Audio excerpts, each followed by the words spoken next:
If you survived this week, you have a really good chance.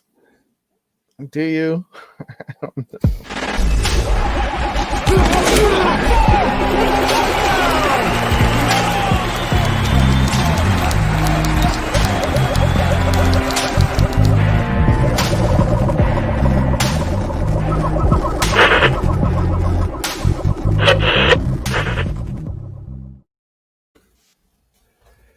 And it's another Rotohackers podcast. My name is Judah Buddha.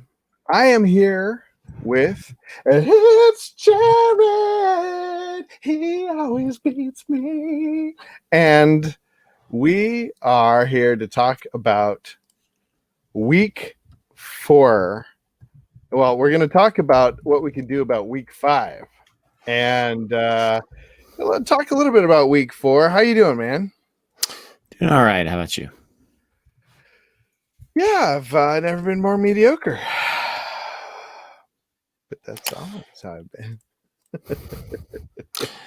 So yeah, you got you have a few problems as far as the things that have been out of your control lately, and one of them is internet. So we may not go the full 3 hours or whatever we normally go. Right. Yeah, I probably can't. My internet service provider had an outage, like something went down. They had a thing on their Facebook page about it, and they're like, "Oh yeah, it should be fine now. You should just have to reset your router." And nope, that's not working for a lot of people. Like lots of angry comments on their Facebook page about how, nope, resetting the router didn't work. It's something on your end. So I am working off a hotspot on my phone, and so it's probably going to lag some, but we'll see if it does well enough to get me through. I mean, so far so good. It's looking pretty good. Mm-hmm. I think we should hit the news right away. Yeah. Got a lot of injuries again. Now it wasn't. I was worried it was going to be another Black Friday or Bloody Sunday, and then even Monday there was some worries. But so far, looks like there was about 3 or 4 major injuries. Only 3 or 4. I mean, 2020. That's pretty good. So I think what's that? They weren't that bad, right? Like they weren't season end. None of them were season ending, right? None of them are season ending. But when you talk about losing a guy for 4 to 6 weeks, you're talking about effectively 1/3 of the fantasy regular season. Well, you're talking about 1/3 of the fantasy season period, and then potentially even getting close. If it's 6 weeks, you're getting close to half the season, so. Well, the first one we want to talk about is, I'm going to just talk about him first because he's dear to my heart and I have him on several leagues. Nick Chubb, we hardly knew you. He's out for 6 weeks, some kind of MCL, like severe strain or something like that. And it was on a blocking play. The Lamborghini, my boy, Nick Chubb, out. But that makes a lot of room for your boy, Kareem Hunt. It's like I always said, Kareem Hunt is clearly more durable. He's the best long-term investment. No, I didn't actually say that. I mean, it's just, it's just luck. It's just the luck of the draw. So. It is. I mean, you can't predict injuries, but you have talked about from the beginning how good it would be to have Kareem Hunt. You talked about Philip Lindsay. Philip Lindsay hasn't worked out, but yet. Right. But the thing is about, I mean, I remembered this week more than any week what Sigmund Bloom always says is it's a long season, and in fantasy football, you're going to be really right some weeks and really wrong the next. Right. Well, okay. I mean, and in defense of all the times that we and any other fantasy football analysts are going to be wrong, like all we can do is give you the best advice based on reality and the circumstances. If someone had told you going into it last night, if someone had told you, okay, between Calvin Ridley and Robert Tonyan, one of them is going to put up 30 points and 3 touchdowns. The other is going to throw up a goose egg, 0 catches, 0 points. Which one is which? You would have put every dollar you owned on it being Calvin Ridley. Obviously, it's going to be Calvin Ridley. Robert Tonyan, who?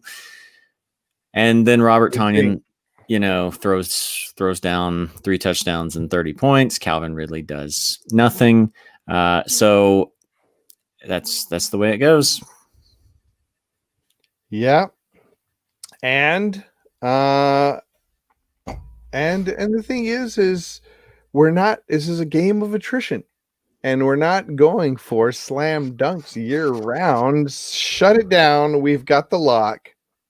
That does not exist in fantasy football. The reason people don't listen right before the season and then tune out the rest of the season is you want to listen to ideas. You want to get other opinions. You want to get different perspectives. That's why, even though we disagree, I feel like you're and AJ's, I've always had my points of disagreement, but I feel like your guys' perspectives is invaluable, right? Like if I'm coming in this thinking I have all the answers and then I should have a 4-0 season. I do have one 4-0 season, but I should have all my leagues 4-0, right?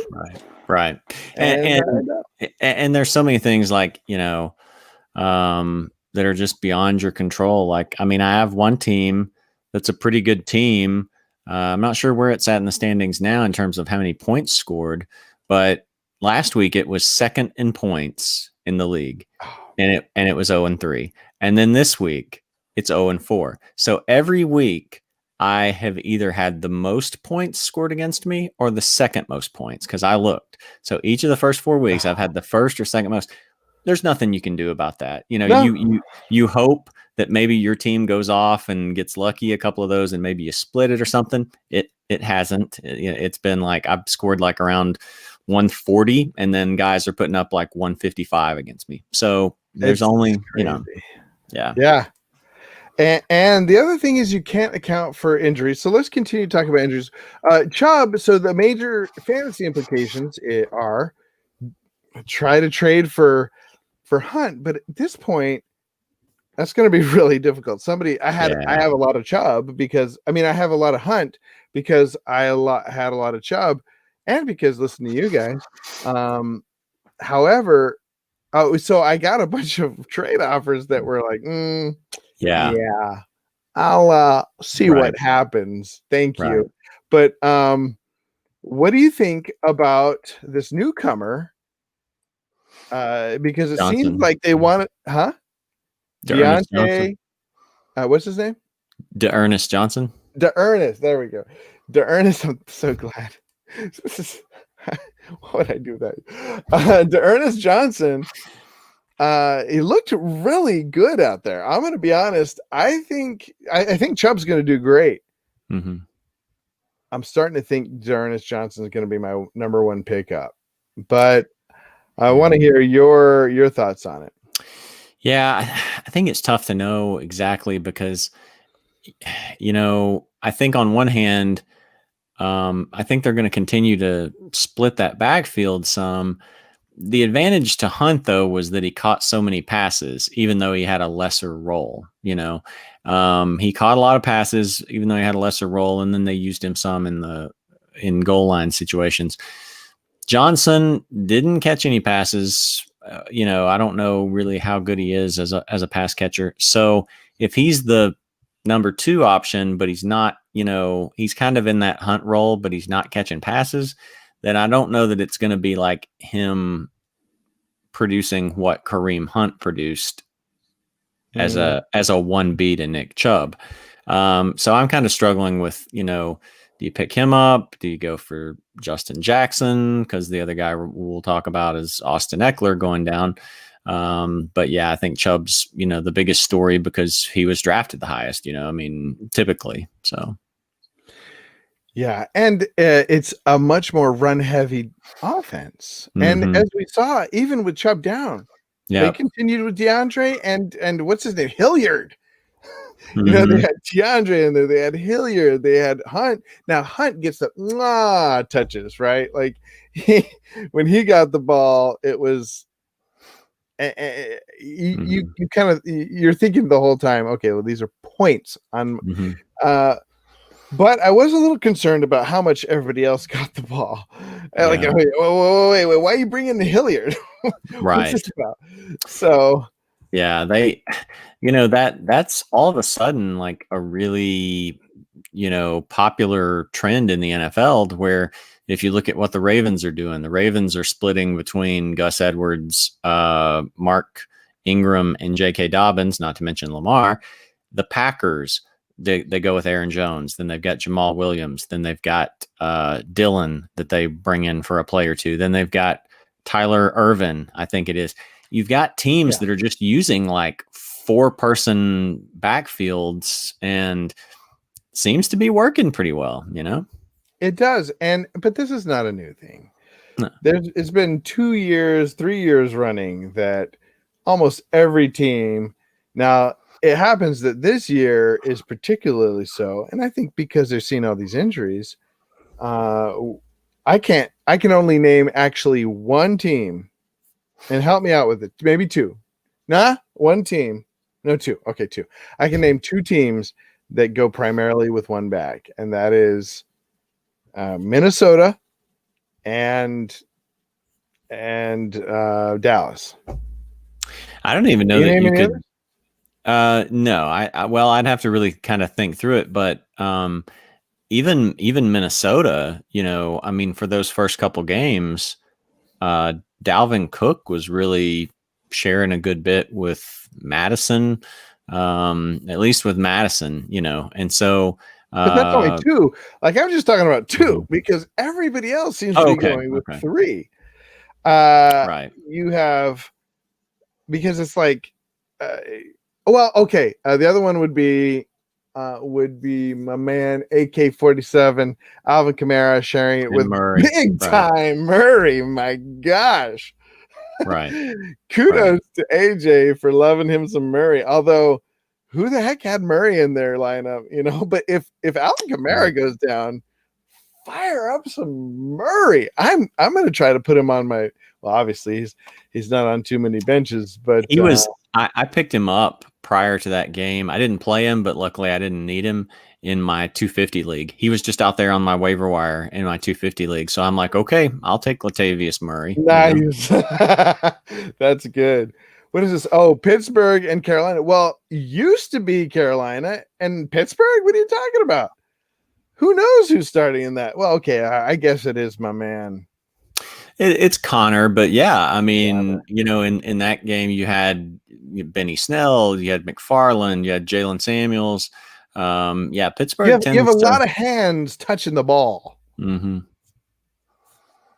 And then Carolina, I mean, it used to be, but can you say that now?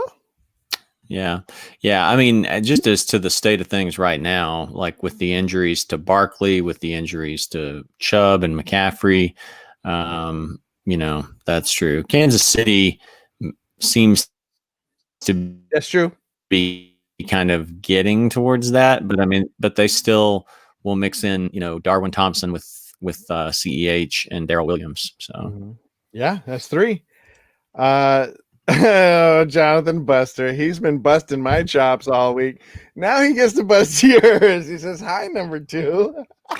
Yeah, I can't really like sweat that when we just finished week 4, and he is 22/100ths of a point ahead of me in a league where he's also had about nearly 60 fewer points scored against him. So yeah, I know. I'm okay. I'm okay with being number 2. Hey, if I get a bye, if it's the number 2 seed, I'll be more than happy with that. I gave him the old eye roll and I said, yeah, it reminded me what trophy do you get for being first in week 5? Right. This isn't What's that best trophy? ball. This isn't best ball where you get like, a certain amount of money if you just have the most points in the week or finish, something like that. So. I have to admit, he is looking good though. And actually, I did a little bit of meta analysis, and I saw that the majority. I'm not in 17 leagues. I went and counted them last night. I'm only in 16, which is a huge bummer because I only lost 3 games last week. This week, and I was thinking, what is 14-3, but I was actually 13-3. So even worse for me. But I went and did some meta analysis. I said, who is number 1? Who took what player to get to number 1? And who is 4-0? And who do they have? And what I found was, who do you think was the primary running back? I would have to guess Kamara. No. No. That was number 2. Number 1 running back that everybody had. Or the majority have. Cook. What's his name? Dalvin Cook. Dalvin Cook, yeah. Yeah, Dalvin Cook. A huge majority of them. Then wide receiver, would you guess? Let's see. Let me think. Oh gosh, I'm blanking on. Kamara was good. That was the number 2. Like a lot of people who had Kamara were winning, but Tyreek. The problem with Kamara, Tyreek was the number 1 that because he's just had such a consistent. Yeah, and you could take him and then take a high end running back. That actually probably didn't get hurt. Right. So. And then, of course, who do you think the tight end was? That might be actually trickier. Kittle's been out. Kelsey's not been good. Well, he's been, not been worth his ADP necessarily. Andrews has been, he's had, it's funny because he's had 2 blow up games and then 2 dud games, so. Yeah, but compared to all the other tight ends, he's done really well. Yeah. Like unless you wanted to throw a dart and hit right. And then who do you think the quarterback was? Now these are just my leagues, but Allen. But I think actually Dak was number 1. Allen was number 2. Okay, Dak was going to be my other guess. Yeah, I was surprised, but they were really close. Yeah, and so for other leagues, it probably was Allen. But for me, most of the people that were in the top space had Dak. And who do you think Jonathan Buster has? He has Dak and Tyreek. And Tyreek. I think, doesn't he? Or let's see. Yes, he does. Yeah. Yeah. So that's the perfect combo there. But you have Andrews, don't you? Or who do you have? Yeah, I have Andrews. Really what's powered me is Andrews, Kamara, and Hopkins, who up until this week, Hopkins, like Tyreek, had been really consistent. Although, this week, like I'm glad that I didn't really have, like, I just had 109 points. That's my lowest scoring week. It's not a bad low scoring week. Yeah. Somebody was saying that they thought this week was going to be a letdown for the Cardinals. But I'm actually kind of glad that I didn't. It's going to be a letdown week for. Oh yeah, I don't know either. I don't know. May have been somebody on some other channel. Who knows? No, you did. You called it. But to finish off my point there, I was glad. So you're bringing up like slanting Chubb put up like 150. So I would have had to have had a really good week to beat him because he had Tanyan in there, and I had Tanyan for a little while, and then I dropped him because they were saying that H-back that came back was probably going to send him back to a minimal role. That did not happen. That was not the case. He got a bigger role than ever. Can I tell you, as a huge Packers fan, I was really worried about this game. I don't really know why I was. I think just because so many injuries, it felt like a letdown spot. Like this is typically where you get kind of a letdown. Like, oh, we're gonna play an easy team. You play down to the team. This is their chance to get one over. They were at home, right? Atlanta was at home. No, it was in Green Bay. Oh, it was in Green Bay. So yeah, I mean that goes going to. That was such a wonderful win. Yeah. Freaking Aaron's laughing on the. Tanyan gets how many three? He's like over there, like, how many did I give you? 3? It was a little funny. I could see the haters like really cringe. What disrespect to the Falcons where, I think Devontae could have come back, but they knew they had the bye coming up this next week and the Falcons this week, and they're just like, nah, it's okay, Devontae. We're good.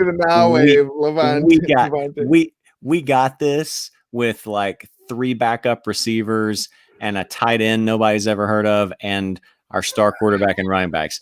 That's good. We're good. We're good. We'll handle them. Like what just absolute disrespect to the Falcons, Oh man, Thomas H in the house, and he says, "Think the Falcons can tank for Trevor?" We were just talking about that. Yeah, that's the last message you left. But it's the Falcons. So now this year's second pick's not that bad, right? No, because actually today that young quarterback out of North Dakota State, Trey Lance, declared, or I'm sorry, he announced that he was not going to play spring football. I guess maybe their season got pushed to the spring too. And he announced that he was not going to play, I think is what he announced, to prepare for the NFL draft. So yeah, first or second this year, you might be getting a better player. Trey Lance is more of a risk. He's a lot more of a risk, I think, than Trevor Lawrence because he doesn't have Lawrence's pedigree. I mean, it's going to be tough for Lawrence to fail. He's one of the best prospects to come out. But Trey Lance is not a bad consolation prize. Or if you get third, Justin Fields, maybe you want to get Justin Fields. So, we're back to being a pretty top heavy quarterback draft again. Yeah. Okay, you're starting to come in and out. So let's go through these injuries. The other one was who do you want to talk about next? Because there was a couple of the other quarterback. The other running back you mentioned was Eckler, who it looked like he had a different injury than Chubb, but he's going to be out for probably just the same amount of time with a really severe hammy. What does this mean for Josh? What's his name? Josh Kelly, and then Justin Jackson. And then Justin. So Justin Jackson is everywhere on the waiver wire. Mm-hmm. Josh Kelly, I just traded Jonathan Buster. I just gave away like Anderson, who blew up. But hey, I got Josh Kelly, who fumbled for the second time. What do you think? Does Josh Kelly have a chance of making some noise? I think so. I think here's the tough part is that the fumbles scare me. It's kind of like, Chris Carson early last year, not this year, but last year, like he was about to fumble that job away. And especially with a rookie, they're going to probably want to punish him a little bit more. Whoever gets the most touches in the Chargers backfield after this week, they have got a cushy month because they're in New Orleans this week. That's a tough run assignment. After that, they have 4 straight weeks of Jets, Dolphins, Jaguars, and Raiders. So that is a nice schedule. So I think it's hard to, like that's why I'm going back and forth kind of between Ernest Johnson in Cleveland and Justin Jackson in LA, because that's a nice schedule, but you don't know what the touch split is going to be. I mean, Josh Kelly could completely fumble that job away, or he could still get most of them. So it's tough. Yeah. Now, both of those fumbles were hard to completely blame on him. I mean, one, he was pretty much down. It could have been reviewed, and it was from behind. And the other one was I couldn't tell really if it was Herbert's fault or his, but it is troublesome. and Jackson is a tiny bit over mediocre. Mm-hmm. Yeah. So I don't know. I'm thinking maybe both of them could get a lot of work, and then you're just hoping for a touchdown or two from either of them. Right. Yeah. Who would you prioritize on the waiver wire, though? You were talking about it earlier. Yeah. What's his name, Johnson or Jackson? Justin Jackson. No, the Johnson guy. What's his name? Oh, DeErnest Johnson. DeErnest. He's an earnest man. That's how I'm going to remember it. DeErnest Johnson. I almost feel like it's just 50-50 because, one of them, like you said, is in a much better run offense. But, Justin Jackson, the schedule is so nice. He's, I think, maybe a little bit more of a pass catcher. Maybe he could occupy a little more of that Austin Eckler role. And again, just the schedule is so nice. I don't know how you pick between. I think ESPN and Yahoo both had them like flipped. Like one of them was like prioritizing Jackson. One of them was prioritizing DeErnest Johnson. If I only had to pick one, I think I would maybe go with Jackson. But I think there's more risk reward with Jackson. I think Johnson's the safer pick.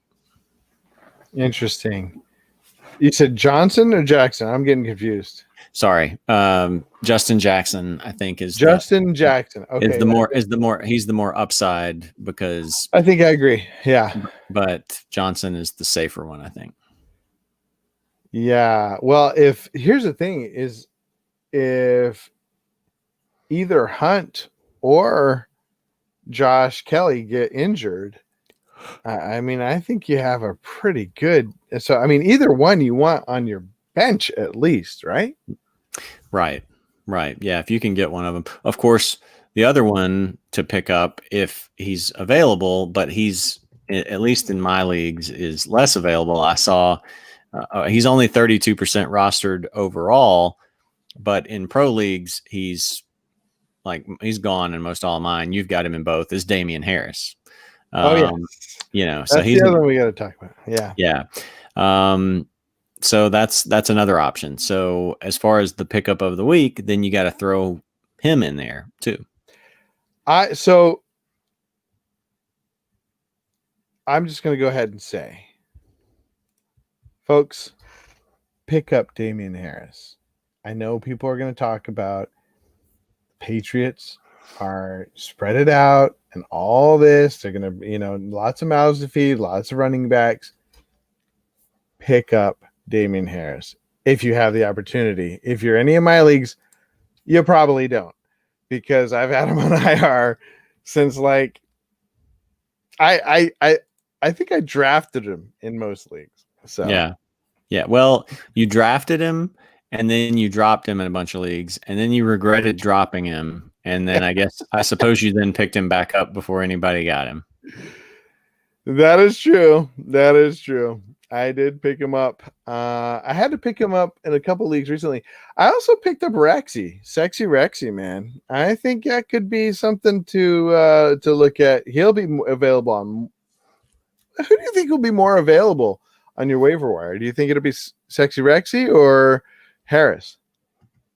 I would think probably Burkhead. I can look on my own. Like in my own, Harris is only available in about half a dozen leagues.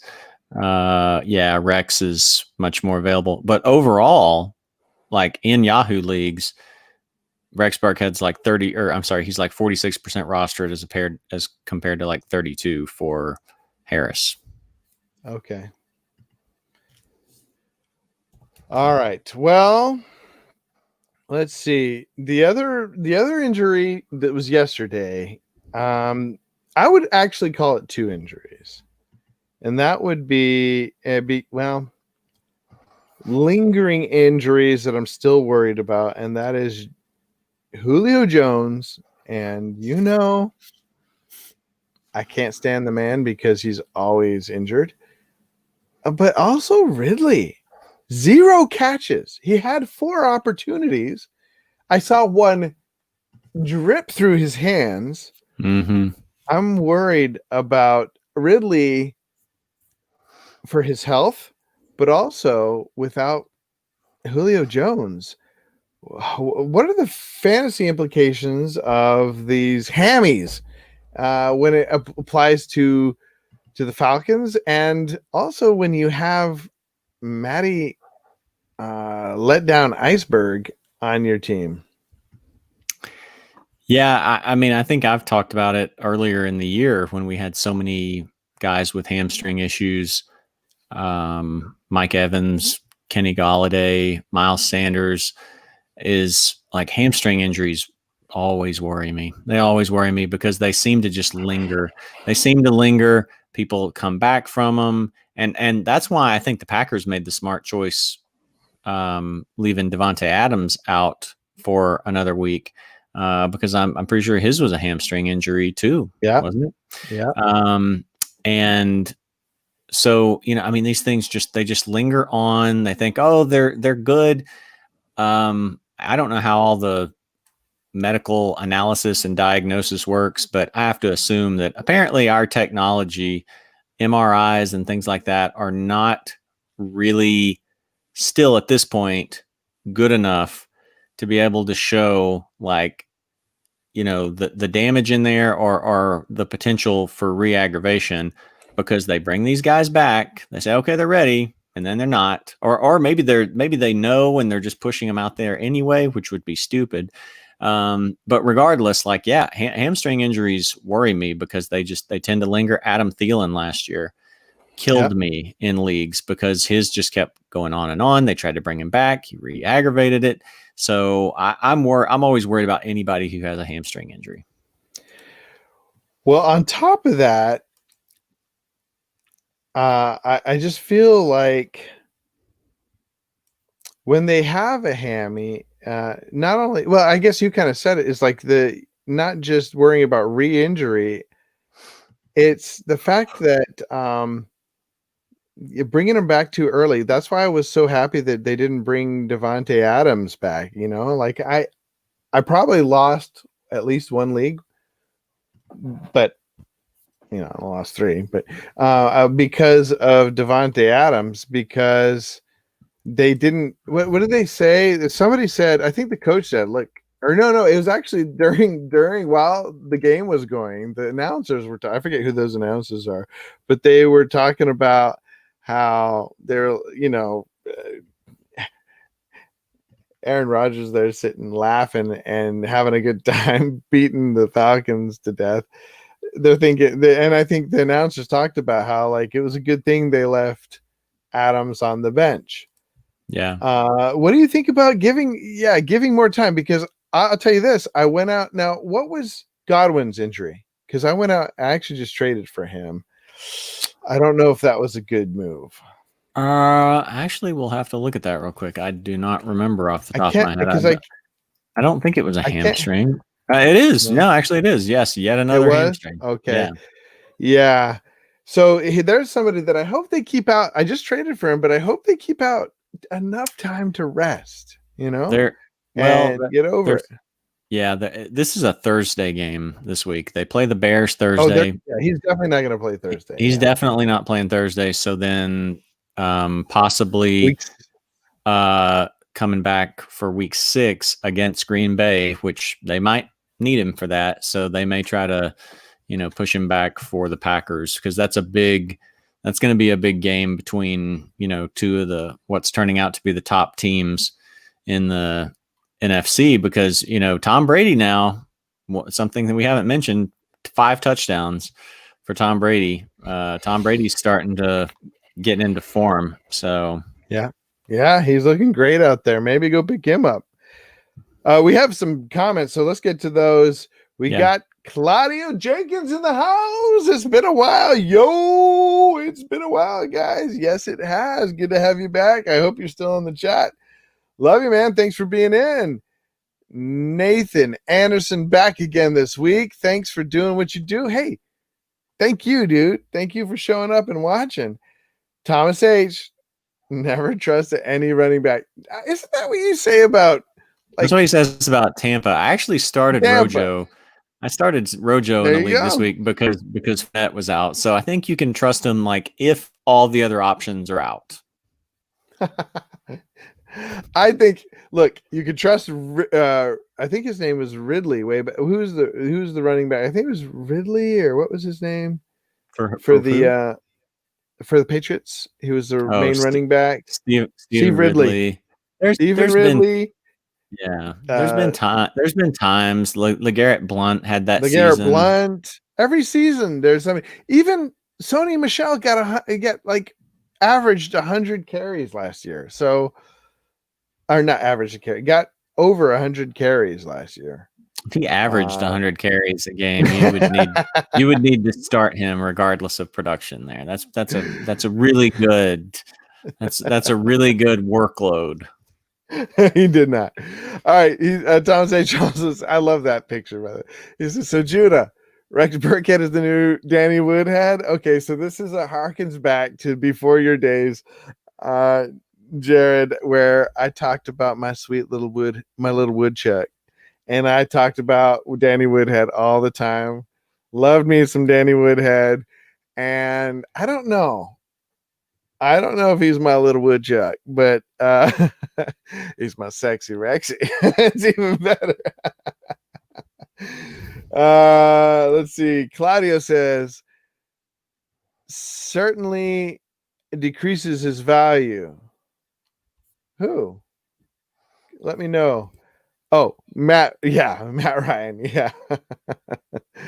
Yeah. I don't think his trend is going up. Claudia says, this dude offered me Michael Thomas and Gaskin for my Adams. I don't know what to do since Adams is just a great schedule, but I like your thoughts. Whew, that would be hard. I think I would take it.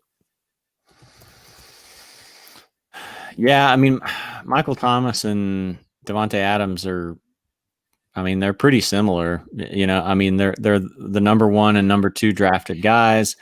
If they're healthy, they're just the most elite guys. The trouble is both of them have not been healthy. So I guess maybe it depends. Do you need a running back? Do you need how badly do you need a running back? If you really need one, then I mean, obviously, Thomas and Devontae Adams, you can make a case for either one of those. Yeah. And both of them have been hurt, so there's a risk of re-injury with both. Devontae Adams tends to have a little trouble staying healthy anyway. Schedule wise, I don't know. I mean, I think they both. I mean, Devontae's is nice. Devontae does have a nice schedule, but I think if you need a running back, I think I would like a flex type running back because Gaskin's not really, someone that you want to be trusting as your main 1 or 2. But I would probably do it. If you need a running back. The reason I would do it is because I feel like Devontae Adams has had his peak, and you're selling him at his highest. Even with the injury, I think people are just still on that. Like whereas we haven't seen anything from Michael Thomas, and you've yet to get the best you're ever going to get out of Michael Thomas. And so I don't know. That's just always sort of my feeling. Of course, I go off of feelings, not facts. So careful with that. Speaking of which, Claudio says he's harkening back to last season, which is true. Judah is always like Rojo. He has been sort of my golden boy for a while, although I have really quieted down my like because for obvious reasons, I'll say, but maybe not so obvious this week. And then Thomas H says, I started Rojo too. I was desperate. What are you going to say? I mean, Jared, in this day, if you have a functional running back, you're doing all right, right? Right. Yeah. And you just have to go with whatever you've got in some leagues. I had another just meh week overall. The teams that I drafted late did well. Now most all those, and those are most of my $100 teams, are like 3-1, and so that's fortunate. But part of the reason I think they did well is like I didn't have James Conner, who was out this week because of what happened with the Steelers Titans game. He had some of that problem. his price skyrocketed up to like the high 30s by that point when I was drafting, so I didn't have any of him. But yeah, like some leagues, you just had to plug in. I plugged in Adrian Peterson in a league. I plugged in, I like one league, I was so desperate, I plugged in Frank Gore, because I might have a league where I had Henry, Connor, Raheem Mostert, and then all those guys are out. And so, you're down to like, your fourth running back plus who you can find on the waiver wire. So it's been messy this week. Yeah. Well, it wasn't too messy for me. I did pretty well. As I've said, only lost 3 leagues, but I don't really know why. I can't think of why it was. Gonna gun it deep for Beckham. He's got it for the touchdown. The trickery from Cleveland. It's a bomb from Landry. Oh yeah, it's because I have a whole lot of Beckham. Yeah. I mean that helps. Yeah. I mean he had a monster game, but like, is he going to be able to? How often is he going to be able to do that? Do you think? Because we've seen like how bad the Cowboys defense is. Like Beckham's other games, he had a 15-point game against Cincinnati. That's good, but the other ones, 3 points, 7 point something points. The Cowboys pass defense is just, I mean, like approaching like record setting awful, Yeah. I didn't think twice putting Beckham in this week. And probably we should have told more people to put in Landry, because everybody getting to eat in that against that defense. Uh-oh. Who we got here? We got a little Mr. A. Hello, gentlemen. Herschel. That kid. Hey guys. How you doing, brother? Not bad. Sorry I'm late, but good to be here all the same. That's okay. We're just talking about how awesome Odell Beckham is. Yeah. Great player. Oh, yeah. Mm-hmm. He sure is. Claudio Jenkins says, well, my RBs are Mixon, Robinson, Jonathan Taylor. So I guess Gaskin would be for depth. Yeah, I think in that case you need a little depth there. Mixon's great. He has amazing skill, but he's on a team with a difficult schedule and a difficult offensive line. But as you can see this week, he can go off for 35 points or so. So nice to have him. Robinson can too, but he's on a terrible team. Jonathan Taylor, we thought would be on a better team. But what's going on with Jonathan Taylor? Is it just the team or what?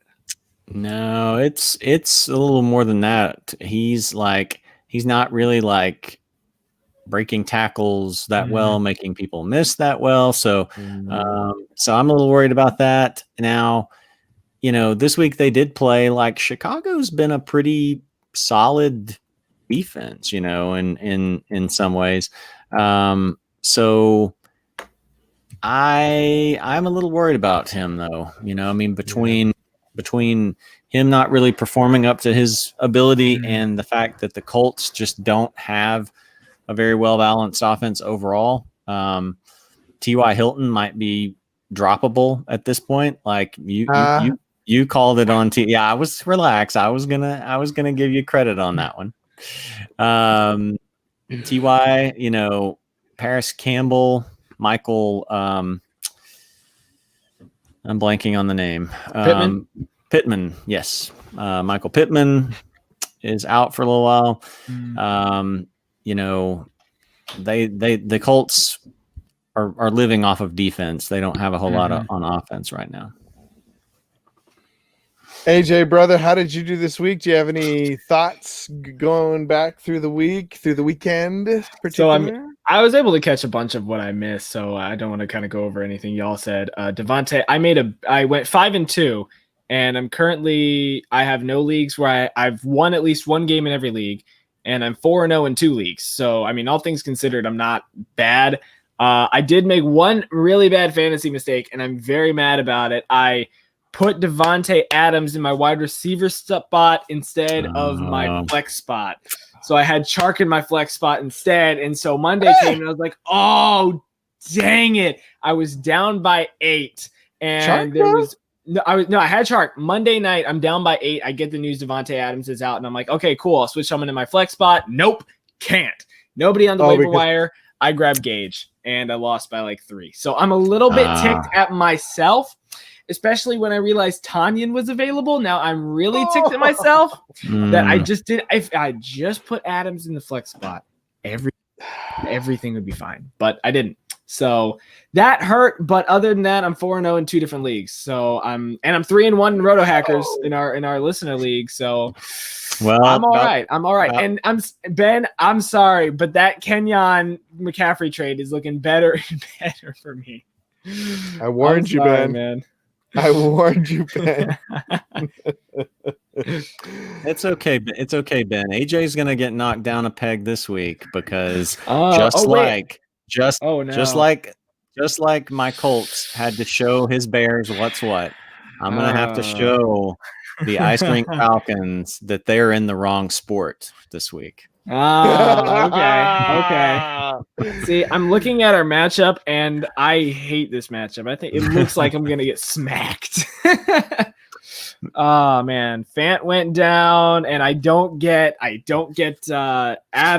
I don't get McCaffrey for another week and a half. I like the week that I'm catching. I really do like the week that I'm catching you on because I don't get Christian McCaffrey. I don't get Devontae Adams. Fant might not play, so I don't know. We'll see. I'm feeling pretty good right now, but don't give up because as we've proven with some of my games against Judah, you don't even necessarily have to have a quarterback in your lineup to win. So. Wow. There we go.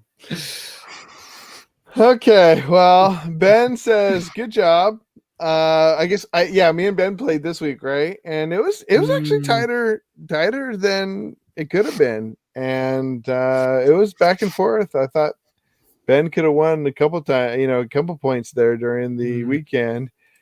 Rude's back. Thanks for joining us, brother. And thank you all. Thank you, everybody. Thank you, Ben. Thank you, everybody, for joining us. I need help. I have AP and D Swift. Are they both droppable? No, don't drop them. Definitely don't drop Swift. Droppable for either Justin Jackson, no. Le'Veon Bell, no. Who's available for the Browns or the Browns running back? How is Le'Veon Bell on your waiver wire? He's on one of mine too. I've got to like him and Damian Harris are both on there. So I'm curious, and like I've got I think like the second waiver priority, so I can probably get one of them. Like if someone doesn't, whichever one somebody takes, I can probably get the other one. Well, who do you rather have? Would you rather have Justin Jackson, Damian Harris, D'Ernest Johnson, or Le'Veon Bell? It's kind of a pick 'em, right? It's tough. That's tough. I mean, I think I would go. Le'Veon's supposed to be back this week. That's good. They have one of the worst offenses, so that part's not if so not good. The worst. If not the worst. And they still have their coach. Yeah, right. Yeah, that's tough because they've got some solid games coming up. They've got Arizona this week. They've got, Miami coming up a couple of times down the road, but then they've also got Kansas City mixed in week 8, New England in week 9, even Buffalo in week 7, even though the Buffalo team hasn't been playing up to its, what we expected. But I mean, that's a 3-week stretch where Le'Veon might be just, borderline useless. So I don't know. What do you who would you guys pick? Well, I wouldn't drop Swift. I feel like Swift has the most potential out of any of these. Carry on my wayward. Carry on is going to be droppable. And I don't think AP is worth holding on to. Swift is the most skilled, talented, upcoming player of all these guys, except for maybe I'm really interested in D'Ernest Johnson. I would put D'Ernest Johnson. Did he mention? He said the Browns running back. Yeah, so I think that's who he's talking about. I would go with Swift or D'Ernest. Those are my two favorite out of all these. What do you think, AJ? Man, that's a tough one because Swift is in a weird DeAndre Swift type role right now. Yeah. And where he's basically, Swift is in a weird like James White role right now. I was like, yeah, he's definitely in a Swift role. Sorry, he's in a weird like James White role where he's the passing down back right now. So I think I heard, maybe it was you guys, maybe it was someone else I was talking to that said maybe this ends up being like a Kamara situation when the Saints got Peterson. He started for a couple weeks. Okay, there you go. Yeah, started for a couple weeks, and then next guy comes in. With D'Ernest, I mean, depending on how long Chubb continues to be out, he could be nice. What worries me is he gets two really bad matchups in Indy and Pittsburgh back-to-back, and that's absolutely brutal. Honestly, I might drop Peterson for – I might go D'Ernest maybe because Le'Veon, I hate the Jets offense because it's so bad right now. Justin Jackson's interesting, but I don't trust him or Kelly right now to get the football. I mean, I might go to Ernest just because he's probably got the most value out of all of them. And I love Justin Jackson coming out of college. Like he's top 20, I think, in all-time college rushing yards. So I'm as much as I love Jackson, the schedule worries me about him too. So I might go to Ernest in this case and drop AP. You drop AP out of those. Yeah. There was something I was going to bring up and then I forgot. I can't remember. Same. So Claudio said, Claudio's back. I love it. It's good to see him. Good to see him. Yeah. Same, AJ. I was down by 8 as well. Oh, man. I had nobody to drop except CEH. Well, that's you could have. I mean, there's a couple guys you could have dropped him for. Ingram is the running back. Give to Ingram. Ingram is in for. But he wasn't on the waiver wire, so I wouldn't have dropped him. I don't know. They got the same. They got the same amount of points, anyways. So. I don't know that this is really where you want to pitch Mark Ingram, where he again had eight carries. That's still, you're chancing, like his upside seems to be like 10 points, or he's going to get you 3 points. So. If you want to keep rolling the dice on that, but his snap like I said, not great. He's got a nose for the end zone. He's one of the leaders of the team. Now, if they continue to roll over people like this week or last week, it's gonna be tough. And it's funny if they play a really really difficult team like the Chiefs. Or if they play a really easy team like Washington, it's kind of difficult to really gauge if they're gonna give it their all or not. You're right. I just wanted to play that. That was not in good faith at all. Drake will make a comeback.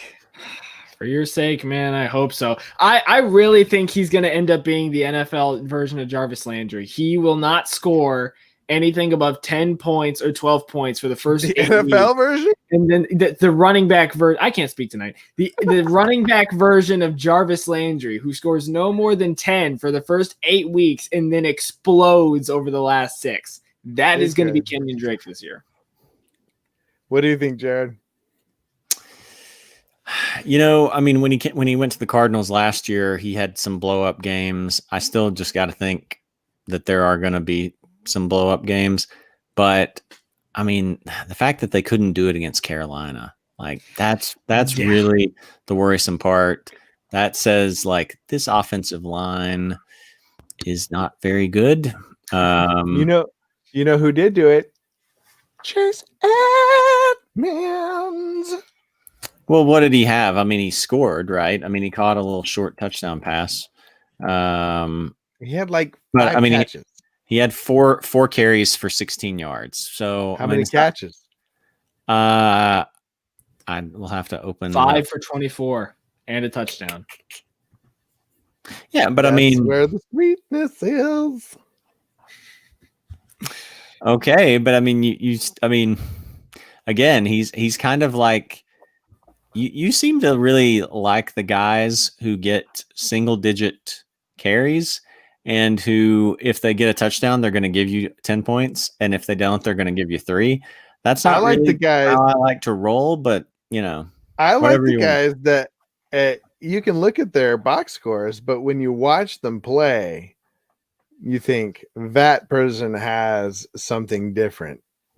And Chase Edmonds is faster than Drake, and he is a better pass catcher, which I would not have said that last year. I'll tell you this right now. I was a huge fan of Drake for the last 3 years, to my demise. I gave up on him right when he blew up. And now I'm giving up on him again. Maybe it means he'll blow up again, but I'm watching these games and I'm telling you, I've been telling you, Edmonds is getting the better he's getting the better touches. He's getting catches. He's getting the carries that are just better for fantasy and really better for football. But I don't know. It may switch. It may switch. I don't know.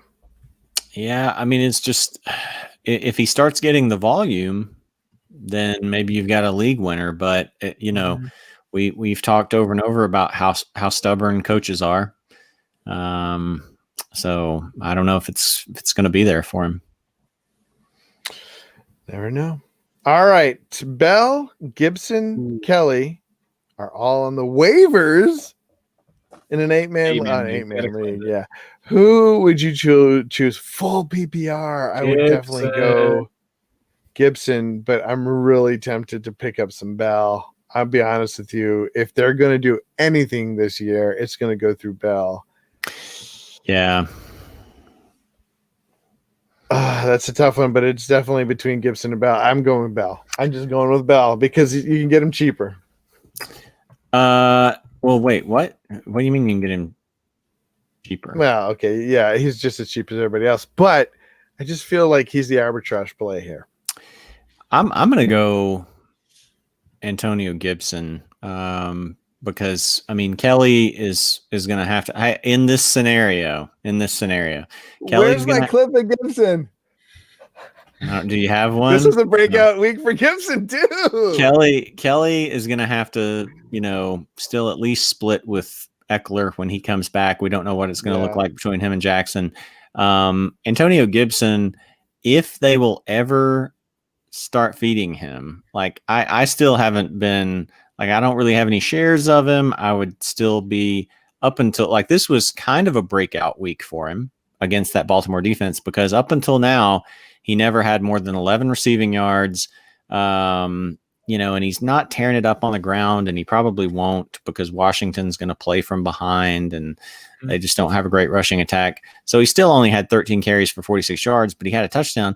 And the big thing was he had 5 targets, 4 catches for 82 yards. So as the season goes along, I like Antonio Gibson. I just haven't been a fan of starting him up to this point. And playoff schedule is not bad down the stretch for him. And he plays in the NFC East. He'll get the Giants twice. He's going to get Dallas. Let's see. They've still got both games against Dallas coming up. So Antonio Gibson is actually a guy that I would be interested in trying to trade for if somebody would give him up. Yeah, I totally agree with this because, like I said, I don't like the Jets offense. And by extension, I don't like Le'Veon Bell in the Jets offense. And I know I think it was Claudio who mentioned Giants offense is worse than the Jets. I think before this week, before the Jets got to play Denver, they were both 31st and 32nd in total offense, if I remember correctly, the Giants and the Jets. So don't like the Jets, not Bell. I liked Kelly when he was getting 22 carries. I don't like Kelly when he's getting 9 carries and a fumble every game. Gibson's, I mean, is he rushing well? No, but I think that's more of a Washington offensive line problem. If he's going to get the PPR, especially in full PPR, if he's going to be getting 5 catches a game, I mean, that's 5 extra points. And Jared, I don't fully agree with you on the playoff schedule thing. I think Carolina's nice, but even though Seattle's been bad through the air, they held even Zeke to 2.4 yards a carry. So I don't like that matchup, which is probably my one hesitation on Gibson. He gets Pittsburgh, San Francisco, Seattle in the 3 weeks before he finishes at Carolina. But I don't like Bell at all. So this is an absolute Gibson for me, especially because his upcoming schedule is kind of nice. Gibson was getting the carries on the goal line. Exactly. Yeah. Let that sink in. If the football team can make it to the goal line, Gibson has a chance. That's true. And that's a big if. No, it is. I mean, it's a NFL football team. It'll be fine. All right. It is a football team for sure. I'm sticking with Bell. I think Bell will be better than all those guys. The football yes. team.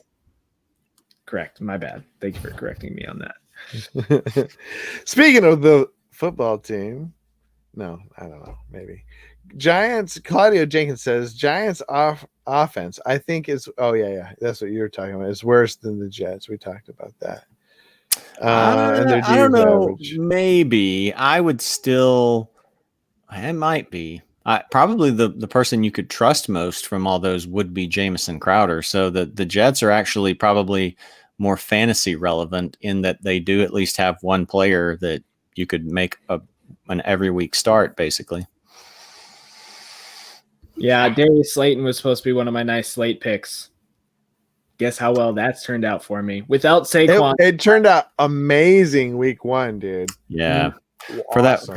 For that 1 week it did. I was so disappointed because I hyped him up and then I ended up not taking him in like after the first few leagues. And then he had that blow up week 1 and I'm like, you idiot. You were the guy talking about him. How did you not end up taking him?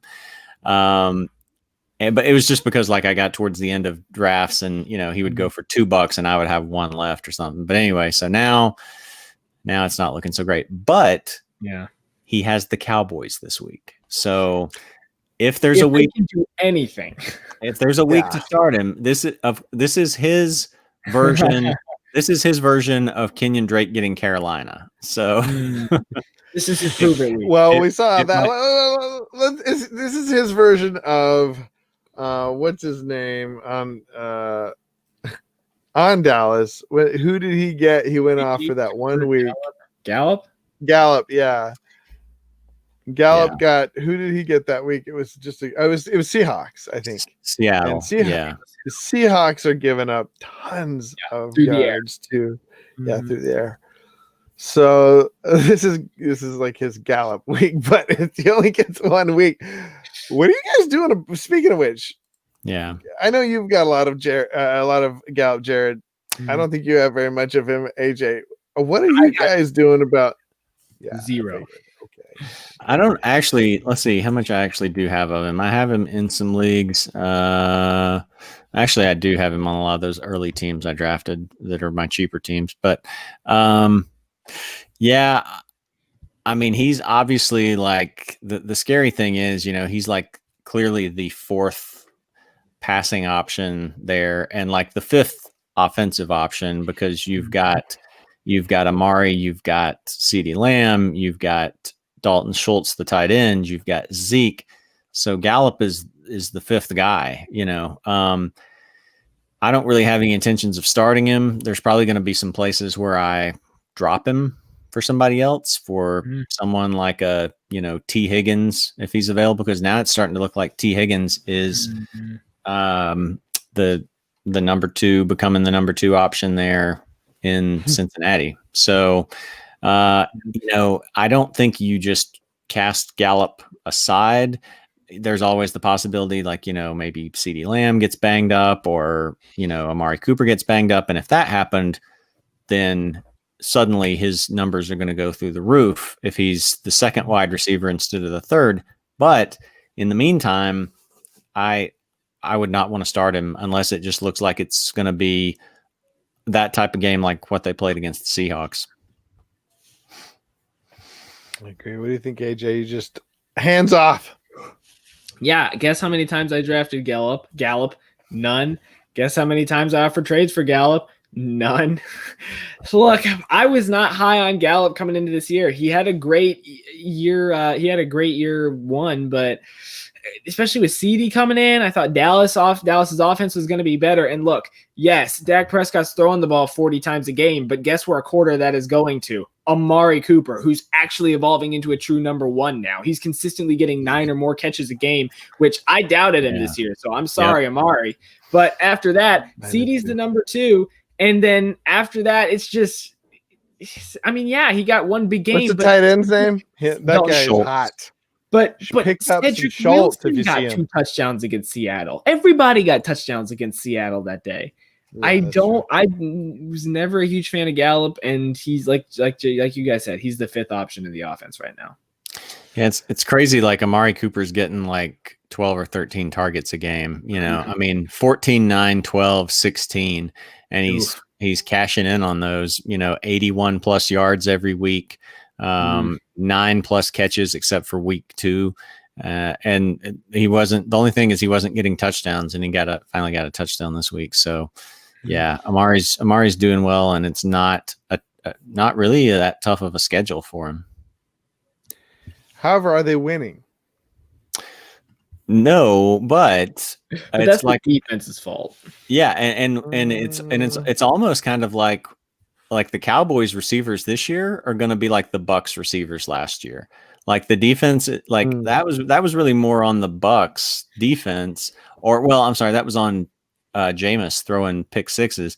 So Dak really isn't doing that, but they have to just air it out to try to keep up. So, I think I'd definitely not drop Gallup. I think the skill is still there with Gallup. It's hard to defend him though. He is the 4th option. He's got the skill though. I say hold on. Let's see what happens with the season. Cooper is known for getting hurt, and this is the year to get hurt. So just hold on to your horses. Let's see what happens. Put him on your bench. And Ben has a question about Edmonds or Ernest. You know what? I love Edmonds, but I think Ernest. Well, you're a Drake owner, so you're probably talking about a different league because I have Edmonds. But Ernest is in a team that everything runs through the running backs and OBJ. And so I'm probably going to go with a running back. I mean, nothing runs through, what's his name, Mayfield. Whereas Edmonds, like a lot of that offense surrounds good old Murray. So I don't know what you guys think, but I'm definitely going to Ernest in this case. Yeah, I'd agree with you on that. I would agree with you on that.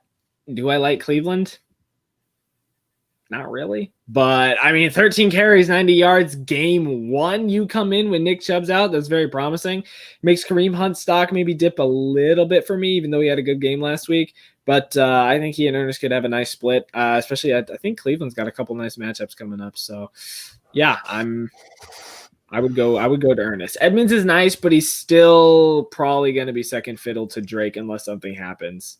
As a Drake owner, maybe pick him up if you can. As a handcuff, maybe, just in case something happens with Drake. But yeah, Ernest. Yeah, I mean, with Ernest, there's a clear path to, success with what that Cleveland run game's been doing. Sure, that's going to be, maybe just 5 weeks of him, but Chase Edmonds, it's basically like the best. It seems like unless Drake gets hurt, which you can't really factor, you can't predict, then the best would be like a split between the two of them, which is what DeErnest will be getting for 5 weeks. So, yeah, I would go with him. Okay, I agree. We got a round of DeErnest. All right, Mara Sidhu says Hollywood or Deontay Johnson. I think, for my part, that's a really difficult choice. Probably going Hollywood just for the upside, but it kind of depends on your team and your tolerance for risk. What do you guys think? Honestly, Deontay. And I can't believe I'm saying this because I love Juju. Y'all know that. But before he got injured, Deontay was getting 10 plus targets a game. And that's really nice. Hollywood is kind of capped out so far at 12, where, maybe he could catch a deep bomb for 50 yards and a touchdown, but that hasn't really happened. And maybe he's due for an explosive game, sure. But Baltimore, for all the points they score every game, not many of those are going to Hollywood. So I prefer Deontay because he's getting the volume, actually. And I would not have thought I would say that before the season started. But right now, Deontay. Yeah, that's an easy Deontay for me. Just so much more volume. Hollywood's going to be boom or bust. I didn't draft. I don't think I have any shares of him. I might have one. But I felt like he was still going to be pretty boom or bust again. And he'll have some big games, but I mean, Deontay, like AJ said, was getting double-digit targets there before he got hurt. And then they had the bye week. So it's a small sample size. But I think it's hard to not go with him, Are we calling it the bye week? That's what it ended up being. That's what it ended up being because they, just because bye week is shorter than being like, and because of, the week where the Titans had COVID and they had to cancel so. Are you guys worried at all are you guys worried about your Buffalo shares for this coming up week at all? Who do they play? They play the Titans. Oh, not really. And the Titans may not play if they get any more cases. Well, they've had, I think, like two straight days of no positive tests. So that's good. I'm hopeful. I guess after last week, I am too. Yeah, I am too. Okay. Let's see. Oh, come on. We got I missed it. Where I can't find it. It's right here. I got you. Oh wow. Okay. Thomas H trying to start a fight here. What in the world is going on with the Rams Army rotation? Talk about Henderson. Yeah. Henderson's gonna be fine. This is still Henderson season. Do not worry. That's McVay. McVay's gonna do that. It's gonna do that. The better back is Henderson season. I'm telling you this right now. But this is what Jared always says about the trick of rational coaching or whatever, something like that. Yeah, like is he really gonna keep Henderson as number one? The assumption of rational coaching. Thank you. I actually say that, but yes, I get that. But I mean, for a cheap running back, I think he'll do fine. What do you think, Jared? I mean, it scares me more that there's three of them and you don't know how it's going to go. Malcolm Brown, Cam Akers, Henderson. Mm-hmm. I don't know. I don't like now, like after the Buffalo game, I was kind of like, I was in agreement with you. I'm like, oh, okay. Yeah, no, I'm in on Henderson then. And then this week, and then this week is a dud. And that was without Cam Akers, and now Cam Akers is coming back. So, and on top of that, they get Washington and San Francisco. So absolutely great matchups there. Yeah. Coming up. Yeah. I think if you go by box scores and situation, run away from Henderson season. If you care about skill and just fit in the offense, Henderson season is your man. But I mean, it's just up to you. Let's see. Ben says streaming QB week 5. Oof. Teddy Bridgewater, Minshew, or Tannehill. Teddy Bridgewater's got the matchup of matchups, and he just scored 30 points, folks, against the Cardinals. I'm going with Teddy B, the man I call unsweetened tea, because he's just like, meh. But what do you guys think? He's just like, meh. Yeah. Not excited about it at all. Oh, okay. And do you get excited about unsweetened tea? I don't drink tea, period. But anyway, This man only drinks water. I'm a terrible Southerner. I don't eat I don't eat or drink lots of like normal Southern staple foods and drinks. It's tough to pass up that Falcons matchup. With as few a plays. I got burned by Minshew already.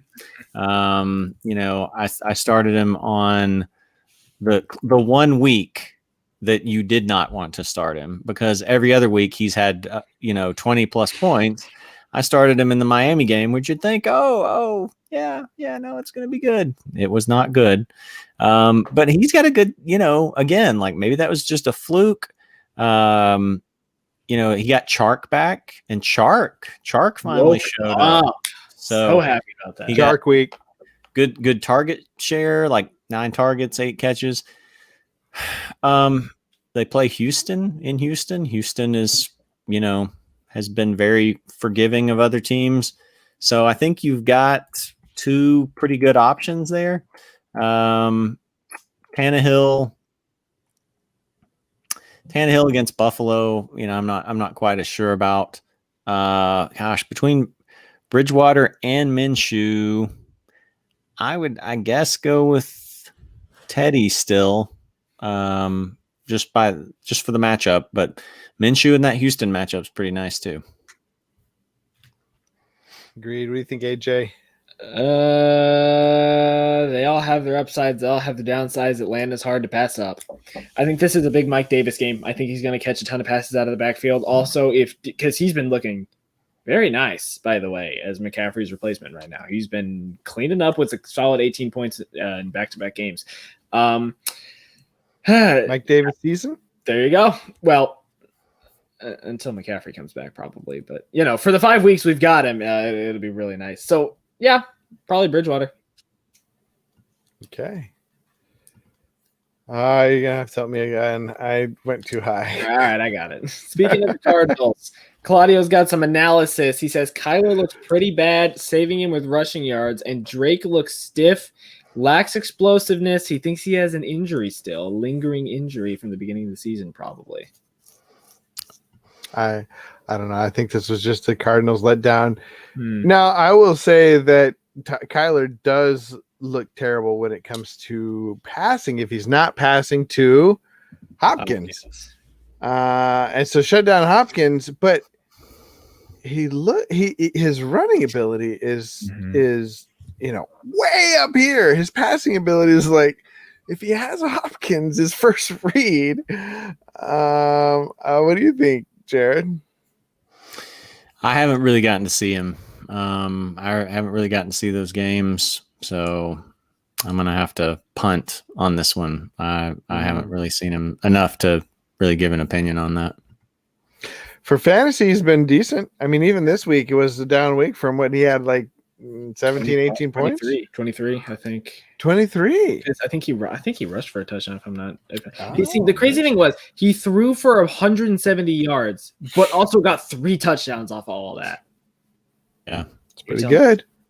Yeah, I mean, he's fantasy wise, his stat line has been, well, discarding the fractional points, 27, 33, 24, 23. So this was his lowest week, and it was still more than 23 points. And yeah, only 133 passing yards, but he got 3 touchdowns plus the rushing. Yeah. Logan Lima, thank you for joining us tonight. And he asks, or says, this guy lost both of his starting quarterbacks, and I traded him Fitz for Cooper Kupp. How good a trade was that? Highway robbery.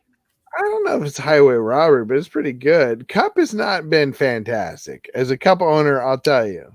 Yeah, but let's also bring to the point where we're just talking about, oh, there's Bridgewater, oh, there's Tannehill, there's good matchups that you can get. The fact that you traded Ryan Fitzpatrick for Cooper Kupp, who, yeah, he's been fine. He's kind of been getting steadily better each week. He had a bad first week, decent second week. He's slowly been building that back up as the Rams passing game has also increased.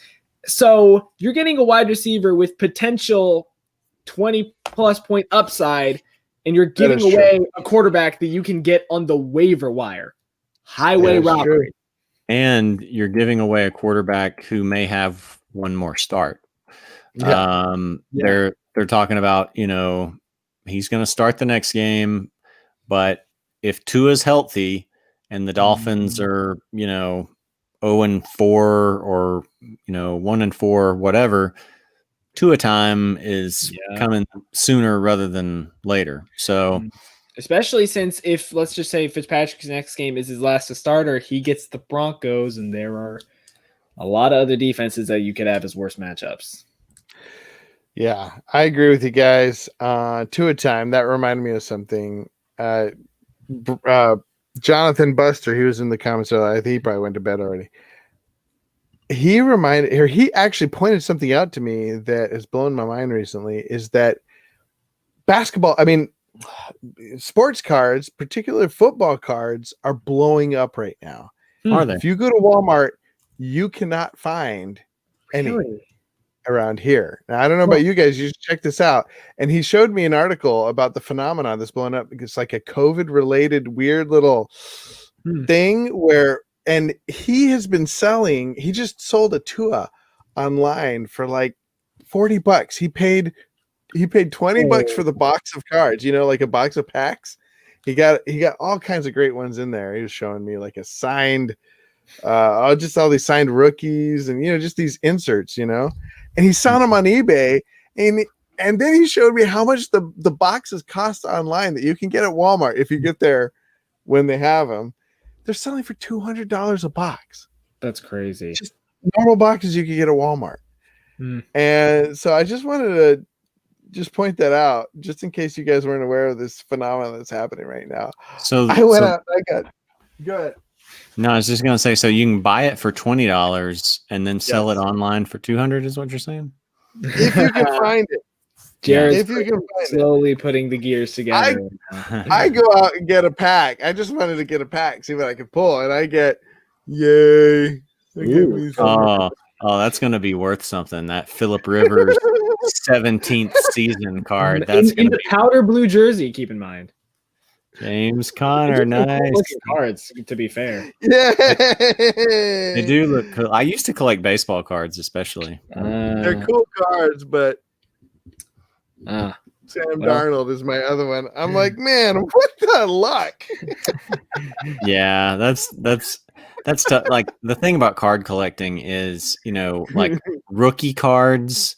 There's rookie cards, and then everything else is worthless. Basically, yeah, it's true. Yep. 710 says step 1, buy cards. Step 2, buy more cards. All right, let's see. He kept talking about it. Right here. Okay, yeah. What's up, guys? Ryan, good to see you, man. Is that Tampa Dogs? That's Tampa Dogs, yep, right? That's him. Yeah. I was gonna ask where Ryan was, and then I wondered if the tough start was taking its toll. It was taking its toll on him. Yeah. Yeah. I mean, to be fair, he had his draft. He's had a tough break. After his draft, because I think his wide receivers were Julio, Parker, and Hilton. I think that was him.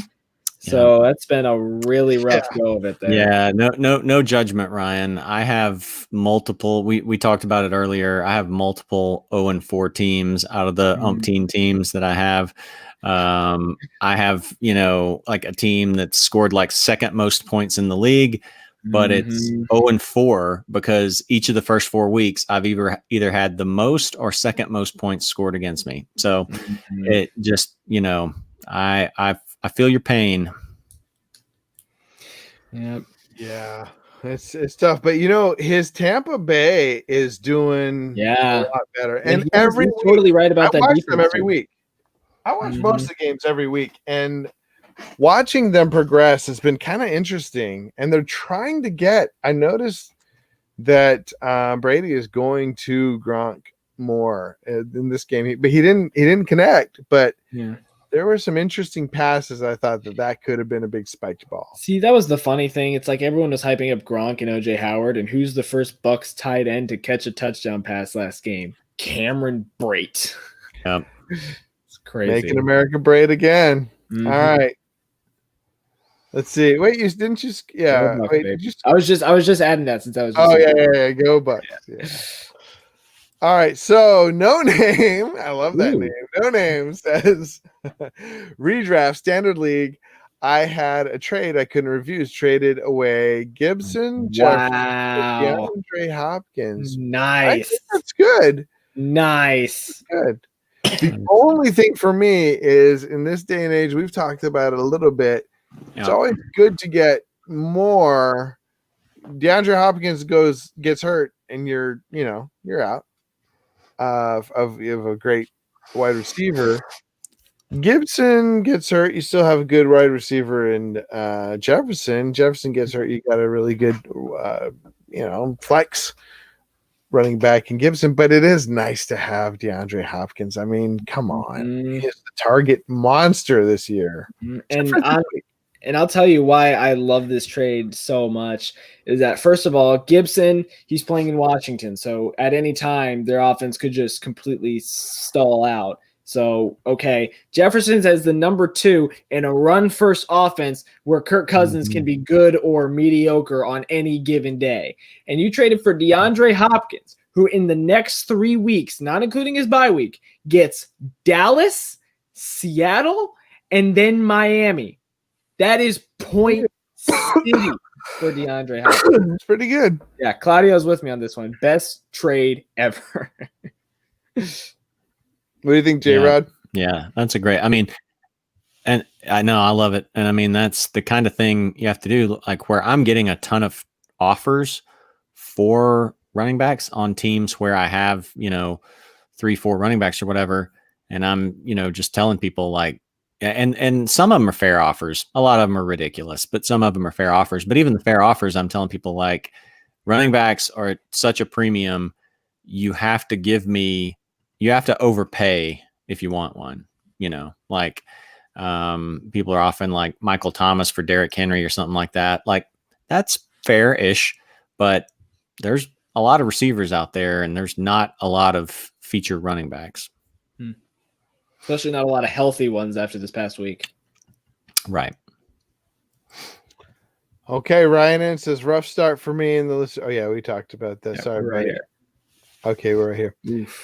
Math Quest, would you advise to sell high or hold Mixon? Was this exceptional week 4 performance just a fluke or actual sign of what's to come? I would be sort of in between. I'd say, hey man, you're not going to get 30 points a week. You're not going to get that from anybody. But maybe CMC. Oh wait, no, he's out. But if you're going on talent, the man has it, as you could see.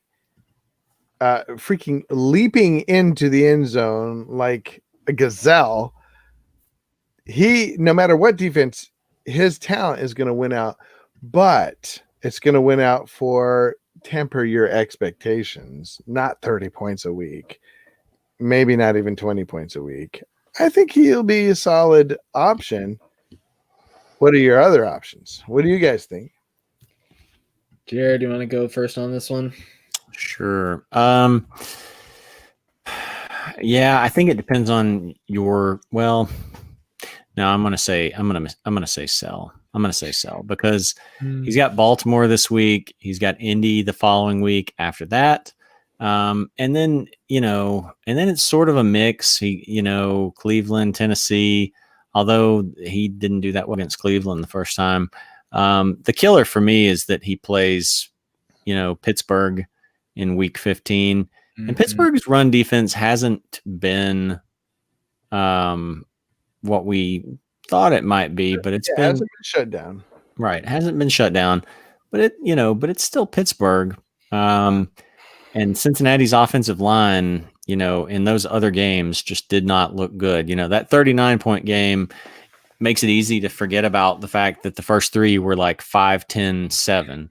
Mhm. So if I only have a couple of shares of Mixon because this was what scared me. I've got him in a $20 league and I've got him in a $100 league. And, $20 league doesn't really matter. I can hang on to him there. But the $100 league, if I can find somebody to overpay for him, I'll do that. Tough thing in that league is just like, I'm not sure if people don't seem to want to trade. So, but I would, if I could get a good deal for him, I would probably do it because I just don't know. I think more often than not, that offensive line is just not going to hold up.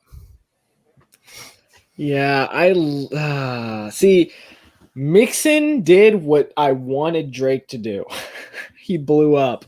So thing with Mixon is, first of all, I worry about how many rushes he's going to get a week eventually. And I know that Claudia here says he doesn't think that his last big game was a fluke. He doesn't think running back big games are ever flukes, let alone Mixon. Fair enough, but upcoming schedule's pretty tough. If you're looking forward, your first or second game of the schedule, if you're playing 6 teams in the playoffs, is Pittsburgh. So whether you get into the championship or not determines to have to run through Pittsburgh. So, I mean, good luck there. And if Burrow's going to be throwing it 30, 35, 40 plus times a game, that scares me. So I might sell him high if you're good on running backs. Like, let's say you've got Taylor in a later round and maybe something like, I don't even know who's left healthy anymore, like Zeke or something like that. You could probably offer to sell high, maybe improve at wide receiver. I think it just depends on who your other running backs are. Otherwise, he's not going to hit 40 points every week, which thank goodness he did. Oh, he hit 40? He hit 40 Almost. in the league. He hit 40. He hit 39.1 in our league. Depending on your scoring, yeah. Right, exactly. So I don't he's not going to get 40 points every week, but I think if you still need him at running back, if you're weak there, I think he's an all right person to still hold on to. Agreed. All right. Well, 710 says hello. I'm looking to make what's going on, 710. Good to have you in. I'm looking to make a trade for RB or two. My only back for this week is Gus Bus. That's your only running back? Are you in like a 16 team Eckler, league? well, he could have had like McCaffrey and Eckler or something like that. I see what you're saying. Back early. But I mean, well, okay. Well, let's look at the waiver wire. I'm going to give you guys some names. You tell me yay or nay. Would you? If you tell us 710 what your waiver wire priority is, but Ernest Johnson, Jackson, or let's say you got Burkhead on there, or Harris. Jared, rank those? Go ahead, Jared. Tell me again. We got Jackson, Johnson, Burkhead, Harris, and I'll throw in, well, Gus Bus. Well, no, yeah. So compared to Gus Bus, he's got Gus Bus. Mm-hmm. Someone like Hyde. There's not much on the waiver wire right now. No, there's not. I think just kind of from what we talked about before, D'Ernest, I think, is the safe pick. Justin Jackson's got some pretty good upside, I think, at least, especially after this week. This week's not a great matchup, probably against New Orleans. Damian Harris, I know you're big on him, and if they give him the feature role, then I like that in New England. But I think even for him, it's tough because Cam's going to come back. He's going to take those goal line carries. Different guys are going to get different amounts of touches each week. So I still don't trust Damian Harris. I would go probably D'Ernest, Justin Jackson, and then maybe D'Ernest, Damian Harris, and then Justin Jackson. Okay. Where did AJ go? AJ, what do you think, buddy? I'm right here. I was just waiting for Jared to finish that one. I think if your waiver priority is high enough, DeErnest is an absolute must to get if your only running back is Gus Edwards Over Harris. Because and listen, Judah, I heard your explanation earlier about New England running backs. I'm still a little suspicious. Now, granted, this could be a LeGarrette Blount year. This could be a Sony Michel in his first season where they actually put up good production. Could be. All right. I know you're high on him. So I would say definitely either Johnson or Harris. They are absolute musts to get. I'll go ahead and say that whichever one you're more confident in, if you're more confident in the Patriots or the Browns offense, definitely go with one of them. When it comes to Jackson or Kelly, they're a risk, but would I take them over Gus Edwards right now? Yeah. Jackson's going to be splitting time, but at least that's not being behind Ingram and Lamar and Dobbins and everyone else in the Ravens offense. He does say he's looking to make a trade for a running back, though. So do you think there's anyone he could target this week? Trade. I missed that. I'm sorry. That's good. Yeah, I mean, we talked about Mixon a little bit. If Mixon's a guy you could maybe make a trade for with someone. Trade for? Maybe. I mean, he's maybe depending on how confident right now. Yeah. I personally think that he should do like a lesser trade of like maybe his fifth best wide receiver for, say, someone that I have already offered him. I have no stake in this whatsoever. I'm in no way biased. So, this is just some impartial fantasy advice here. Yeah. I think a couple guys that you could go out and get sort of cheap, although they're on the rise, and this may be the hard week to do it. Swift, Gibson. You could trade for who's some other guys you could trade for that people are going to be low on at this point. I mean, everyone's low on Drake right now, so I mean, if you're willing to take a risk there, you can probably get him for pretty cheap. Yeah, maybe even David Johnson if you put together some good wide receivers, like a trade swap almost. Give up a better wide receiver and a lesser running back, get a lesser wide receiver but a better running back, that type of thing.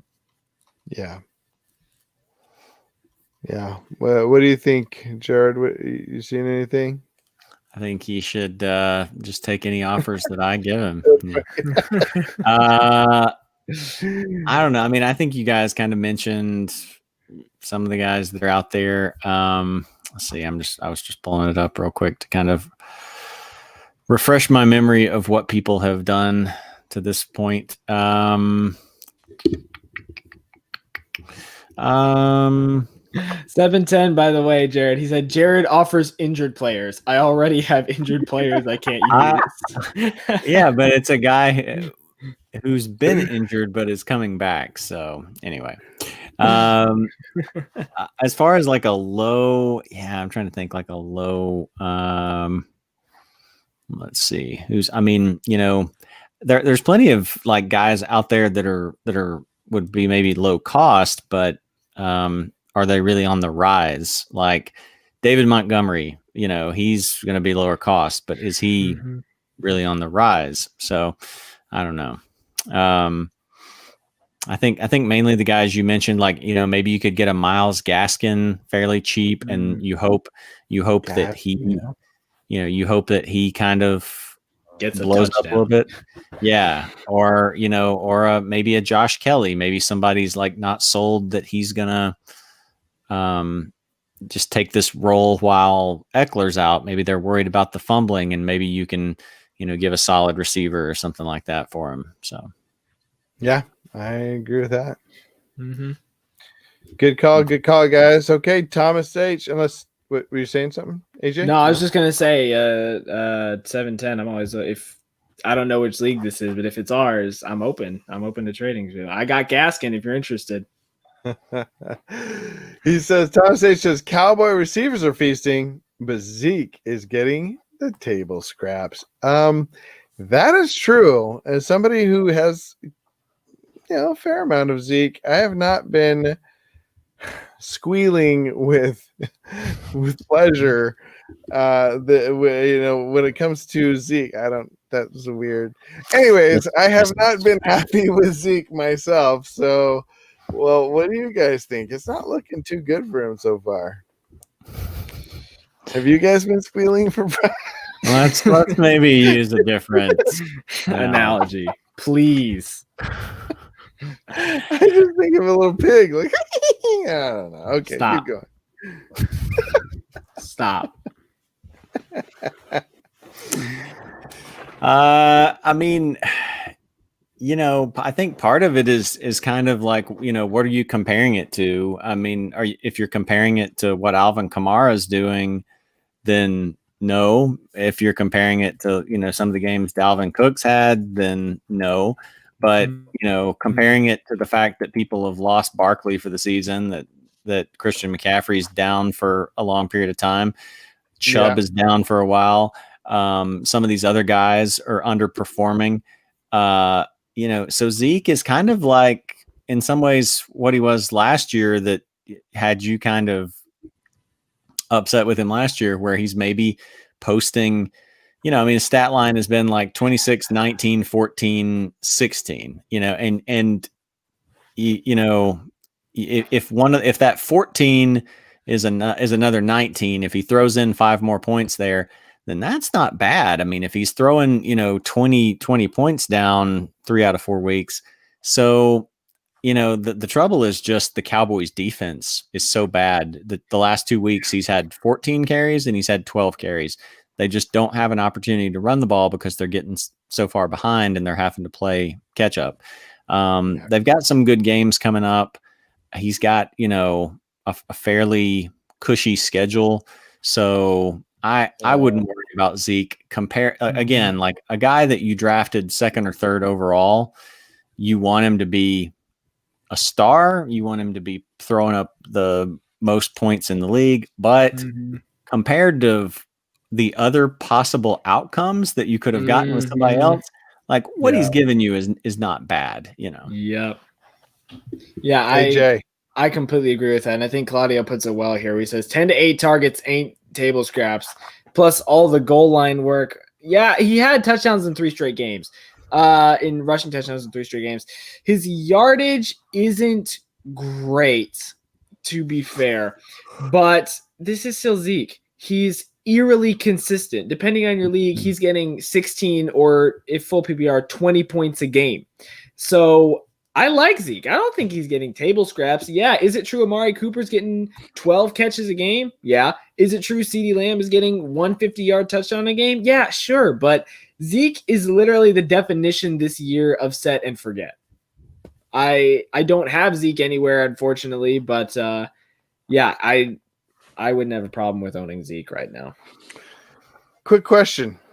You guys are drafting number 1 overall.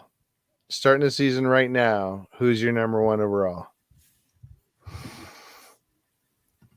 Go ahead, Kamara. AJ. Kamara right now.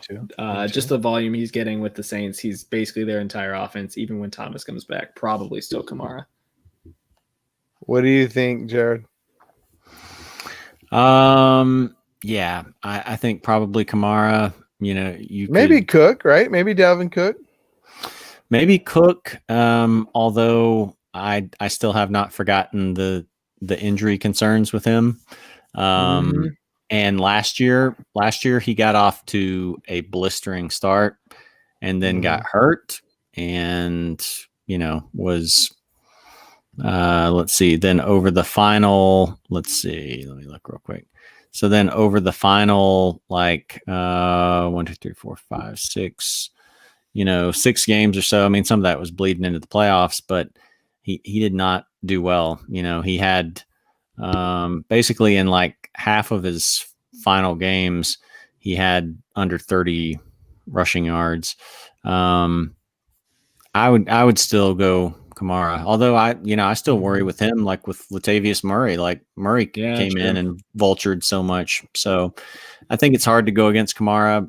But you got to think about Murray. You got to think about the fact that they haven't had Thomas. So I think it's entirely possible that, some of these guys that have gotten off to these blazing starts will then fade or get hurt, and then you're going to have other guys, they're going to come on for a burst of a month or whatever. So I think the bigger moral of the story is just, don't give up on your draft? season. Well, don't draft. Yeah, that's exactly it. Let a bot draft your team. But just don't give up. Like if you're 1-3, 0-4 is a tough hole to dig out of. But even if you're 1-3 or something, keep plugging along. It's a crazy year. It's going to be a crazy year. You never know what can happen. I think there's going to be some leagues where 7-7, there's always a chance 7-7 gets you into the playoffs. I think there's maybe going to be more this year because of all the injuries. There's going to be more parity. So you might play some for weird 7-7. parities. Yeah. There's some weird. I've been doing some analysis on my leagues and watching some things where over half of my leagues, over half of the league is 2-1. Or well, at this point they'd be like, no, the 3-1. No, 2-2 or 3-1. Yeah. Just I can't remember what it was. I need to write it down. But this thing where it's like, what is going on here? How is that even possible mathematically? I think it's the 3-1. Yeah. And there's like 3 at the top that are 4-0, and then like a lot of us that are 2-2. It's weird. It's weird math.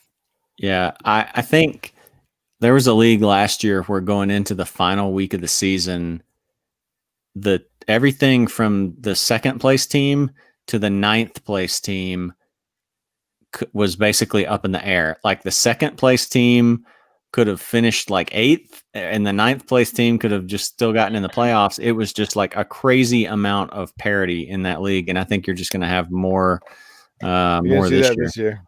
Yeah, for sure. Okay, Favor Dalma says Edmund or Lindsay for waivers, Drake owner. If I'm a Drake owner, I'm going for Edmund. I don't know. I mean, look, turf toe ain't nothing to play with, like Drake said. Different Drake. So I go with Edmund. What do you guys think? AJ, you seem to be in agreement. Yeah, so I was a guy who decided to thought Melvin Gordon wasn't a bad value in the 5th round. Getting a return on investment there. I also had to get Philip Lindsay everywhere in case he got hurt. Lindsay went and got hurt. So if I was a Gordon owner, Lindsay still might be a decent handcuff, which I am a Gordon owner. But Chase Edmonds right now, I mean, especially he's still getting in runs every now and then. And Melvin Gordon's honestly completely usurped that backfield. Like before, Lindsay was having to compete with guys like CJ Anderson and Royce Freeman. And look, CJ Anderson, I will love him forever because he won me a fantasy season. But Lindsay definitely took over the backfield and was quietly getting 1,000-yard seasons. But right now, Gordon's really kind of just enveloped that entire offense at this point that really doesn't have a true stud other than him and maybe Fant, but now he's injured. So that offense right now runs through Gordon. Edmonds is the choice between the two of them right now. What say you, J-Rod?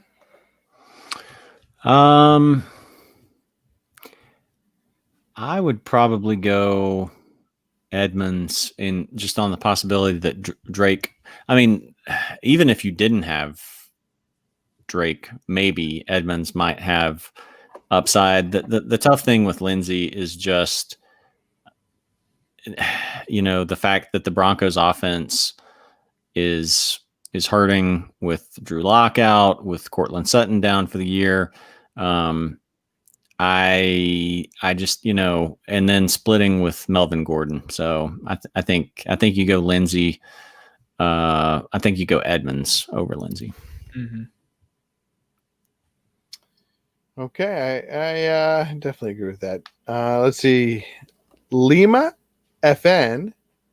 A person in my league lost both of the starting quarterbacks. Repeat of the same one we got earlier. Yeah, we did. Oh, okay. All right. Sorry. Yeah, good. All right, so 7-10, step 1. Oh, yeah, we already talked about that.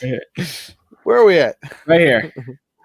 I'm like 7th in points in the league and 11th in standings. That's rough. Rough. Man. Yeah, that's what kind of year it is. I'll tell you what. Yeah.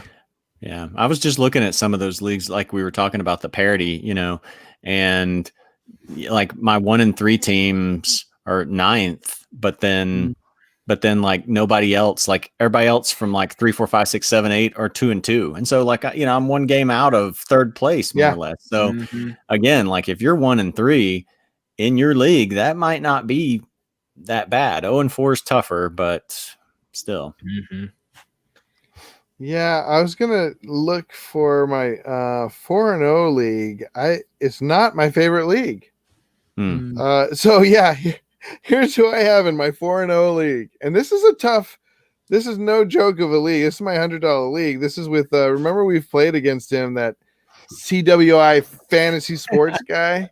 Yeah. Weird dude. Legend. I mean, okay, so maybe he's not a very good. He's 5th, but so He's- I've got. Go ahead. No, go ahead. Jeff Burrow is my. Of course, I had Cam and Jeff Burrow. Joe Burrow. C. Ridley, huh? Joe Burrow. Sorry, Joe Burrow. Calvin Ridley. Calvin Ridley. Terry McLaurin. Nice. Scorin McLaurin. High T, if you will. I got Eckler. Wait. Did you just say high T? High T. Oh, boy. Moving Manly on. man. Eckler, Carson, Kittle, and Gallup. But on my bench, of course, right now is Henry, Derrick Henry, with the COVID thing. So he's been okay. Hurst, Hollywood Brown, Swift, Hines, and of course Newton. You know who's been getting me most consistent has been Gould, not this week, and Kansas City defense has been doing so. I mean, that's not an all-star team. That isn't a team like that. I think, well, that's got to be my 4-0 team. No, that'd be the last team I would think that was my 4-0 team. I would actually kind of disagree with that. I would disagree with that, actually. I think that is possibly a 4-0 team if you get the right day on the right week. Like Cam blew up for almost 30 points. I mean, it is a 4-0 team. I'm just saying, this is like, which one of these guys would you say, oh yeah, he carried that team? I mean, none of them carried it. Kittle's been out. I think you can make an argument for Cam. You can make an argument. Kittle just came back, so he could have won you this week. Terry hasn't been bad. Ridley, up to this point, hadn't been bad either. So, yeah, I think you just had people. It's kind of this thing, that's a high upside team. That's a high upside team. Well, and it just so happens that those guys are going upside when the other guys aren't. So they're covering for each other in a way. It's about to run out. All right, I'm sorry. We got to get out. We got to get back to this. We got to go soon. So it's so this was in reference to the Gibson, Jefferson, and Hopkins trade. Oh, okay. So if there's any consolation, my wide receiver is Nuke, Ridley, Chark, Slayton, Judy, and his RBs are Taylor, Sanders, Kelly, Harris, and Lindsay. Mm-hmm. Go ahead. I actually will justify this trade.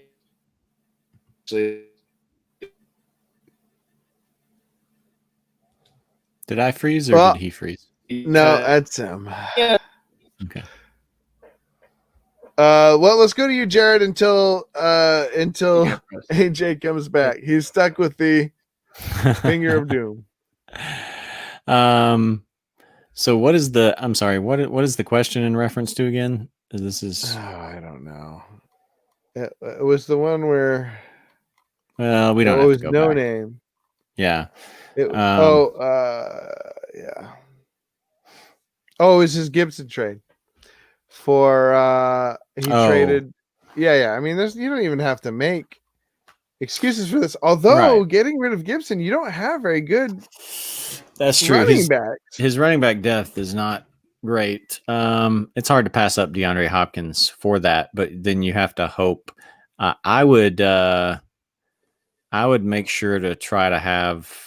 Well, I mean, with Eckler going down now, that Kelly having him looks a little bit better, and then after after Harris's performance the other night, that looks better. But it is tough because Sanders and Taylor are both in offenses that aren't doing particularly well. So Yeah. running back is a little bit worrisome, but you've got two guys in Nuke and Ridley that they're just basically set and forget. I know what happened with Calvin Ridley the other night, but I mean, you just gotta, unless that starts becoming a pattern, you've just gotta live with that and roll with it and hope that it was just a fluke circumstances. So those wide receivers can help kind of carry you there. So yeah, I like that team. What do you think, AJ? Oh, Yeah, you already said. Like I was gonna say before I lagged out for a second. Yeah, if I'm sitting with Jonathan Taylor and Miles Sanders in my starting lineup, and I have DeAndre Hopkins and Calvin Ridley and DJ Chark as my wide receivers and flex spots, I like that team a lot. Slayton has been a mess. Judy is hit or miss in an offense that's being thrown by Brett Rippon. And Harris and Kelly, like Jared said, they're good value now at this point because they're attempting to make a run at starting jobs. So you're getting, in my opinion, the best wide receiver in the league, the best number 2 in the league, and DJ Chark, who just woke up. I like that. I like that a lot. Okay, next we have, look at that. Nathan says, AJ, your necklace is dope. Thanks, man. Yeah, are pretty fun to listen to. Hey, we try not to be unfun. Nathan always says, you guys should have more subscribers for the amount of work and time you put in. I mean, I don't know. Thanks, we're having man. fun.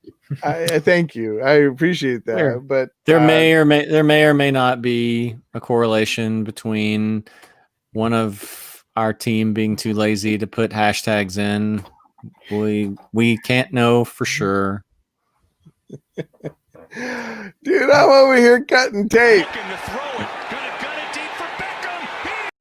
Why don't you just have like a Google draft? I'll even do these for you. Like a Google draft where you have all the hashtags, and then when you make the video, you just copy and paste in there, and then you don't have to type them in every time. They're easy to type in. I just haven't done it. I didn't know how good they were or not. Apparently they're pretty good. When I put them in, we tend to do a lot better. Right.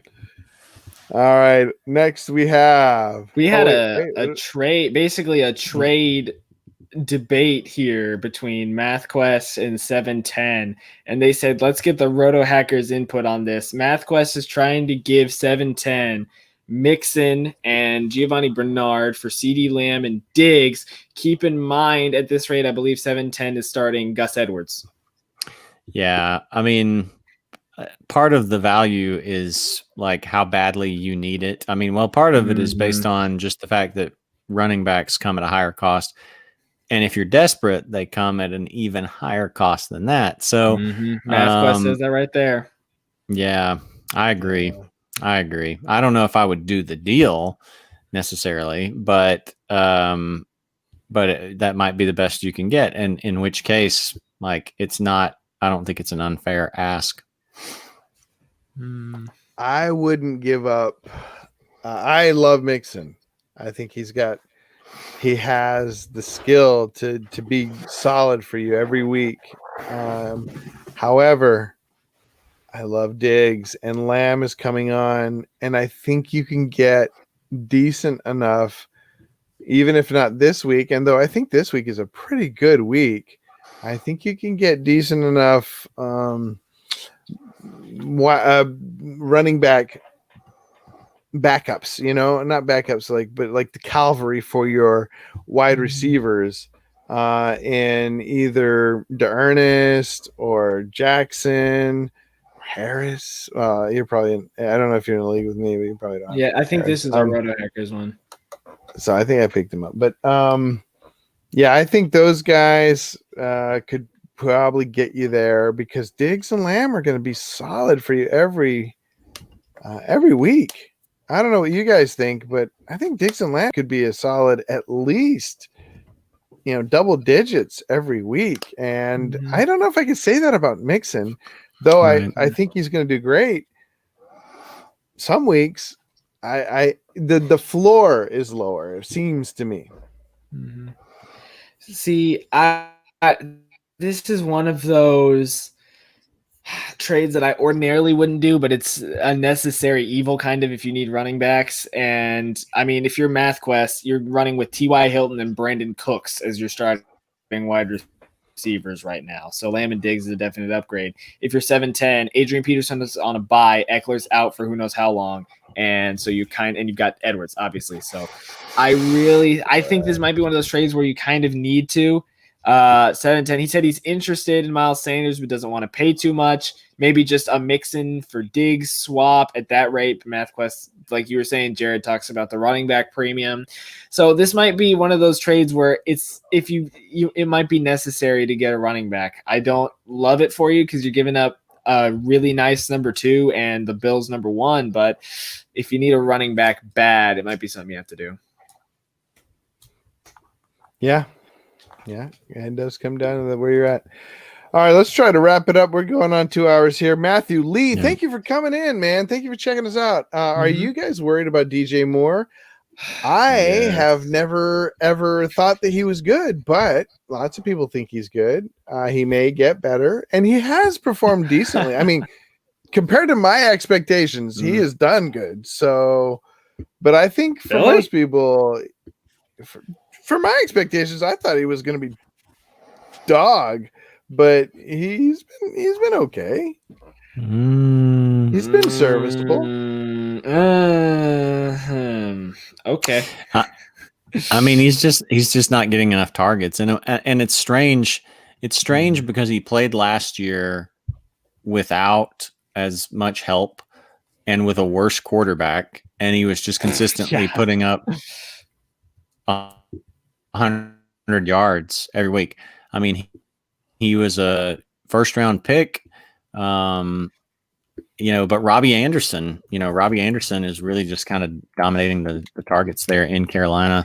Apart from that week 3 against the Chargers, who have a good secondary, Robbie Anderson has basically, I mean, this week he was technically at 99 yards, but let's bump him up a yard and say, 3 out of the 4 weeks, he's effectively been at 100 yards or more. So, he's really just kind of dominating targets there in Carolina.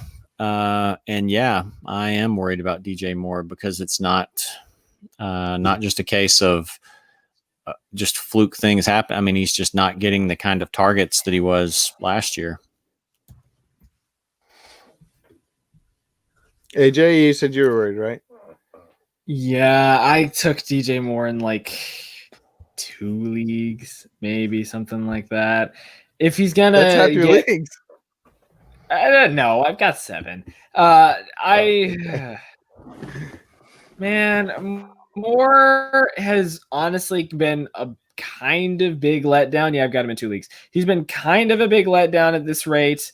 Just not much production. He's not getting targets. And I don't know where you got your serviceable thing from, but he's putting up 7 to 6 consistently. Yeah. Marvin Jones is getting me that too. Like Marvin Jones right now has the exact same amount of upside as DJ Moore does. And yeah, he got 1 last week. But his basement is a lot lower. Oh, that's very true. But man, especially with Robbie Anderson getting the targets, Mike Davis is now getting more and more involved in the pass game, and that'll, of course, translate to McCaffrey when he gets back. I'm past worried about DJ Moore. I was worried when he put up 6 points in week 3, 7 points in week 3. I'm past worried. If he's going to pop off, it's going to be this week against Atlanta because it sure doesn't get any easier after that with Chicago, New Orleans, and Kansas City in 3 out of his next 5. So he's got maybe 2 matchups against Atlanta in these next few weeks. But Bridgewater just isn't giving him the targets. I'm past worried.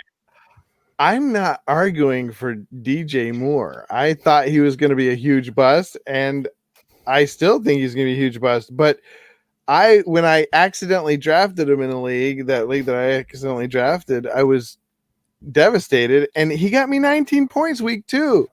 So, it's better than I thought he could do. I hate when I accidentally draft people. I do it more than I should. Way more than I should. Okay, Blue Crew Chap. Ooh, interesting name. Should I drop any of these guys to pick up Chase Edmonds off the waiver wire since I own Drake? T. Higgins, No. John Brown, Melvin Gordon. Are you talking about dropping T. Higgins, John Brown, or Melvin Gordon? I mean, you could make an argument for if he's got pretty good receiver depth. For T. Higgins. Yeah, for T. Higgins. If he has good receiver depth and he doesn't have good running back depth, because if you don't have good running back depth and something happens to one of them, then you want to have the handcuff. Yeah. That's kind of a way you can get away with not having great running back depth, because then you mainly just need to worry about bye weeks. Mm-hmm. Especially if they're in good offenses, because then you don't have to worry as much about sitting them against better defenses. But so I think it really kind of depends. You could make a case for dropping T. Higgins for him. But if you've got good running back depth, I would just leave him on the wire for now. Yeah, I mean, it looks like you went 1-2 with Drake and Kamar right now. So Kamar is pulling his own weight. At this rate, you're probably starting Melvin Gordon as your number 2. So, I mean, and then depending on your wide receivers, like Jared said, depends on who you got in your flex spot. I really wouldn't drop any of them for Chase Edmonds at this point in time. Especially, I mean, Higgins, he's getting more and more targets. John Brown, deep threat. Heck no, you ain't dropping Melvin Gordon. He has gotten great return on investment so far. You know who I'm dropping for Chase Edmonds? Oh my goodness. Drake. That's who I'm dropping. If I have to drop someone, if somebody puts a gun to my head and says, you got to drop one of these, I'm dropping Drake.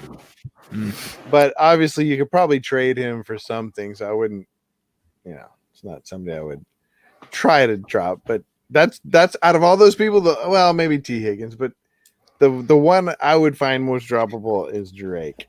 All right. Milez says, who do you think I could get for Devin Singletary? That's a good question. I just got Gibson. What do you guys think about that? It's probably not Gibson. Huh? It's probably just Miles.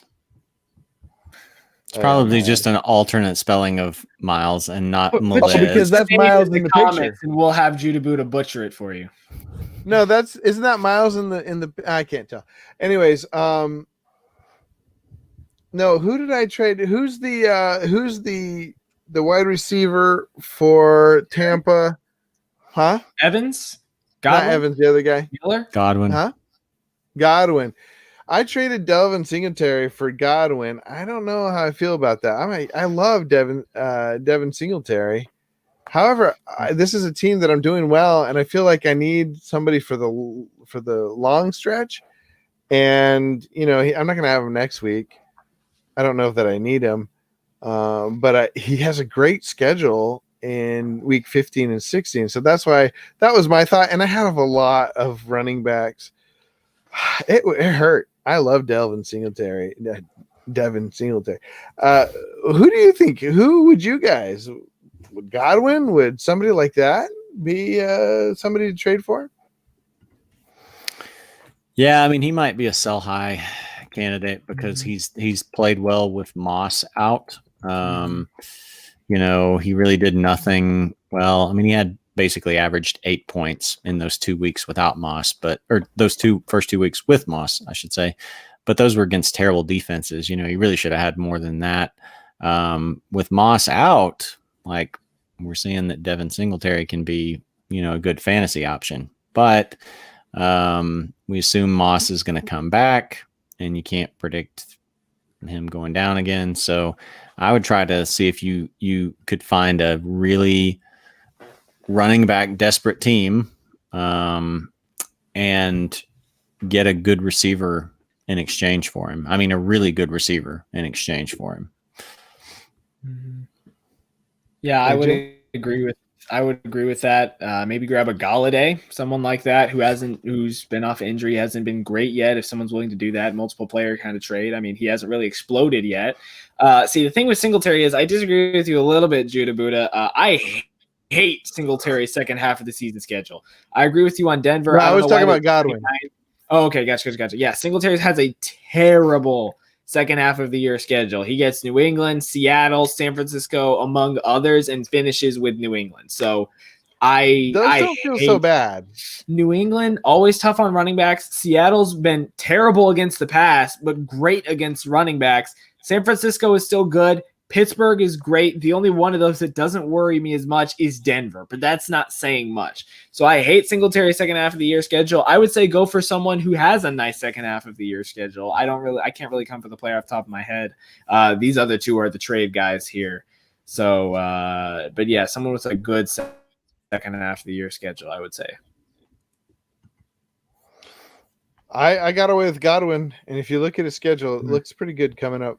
And he's injured for the next 2 weeks, so somebody might be tired of him and wanting to get rid of him.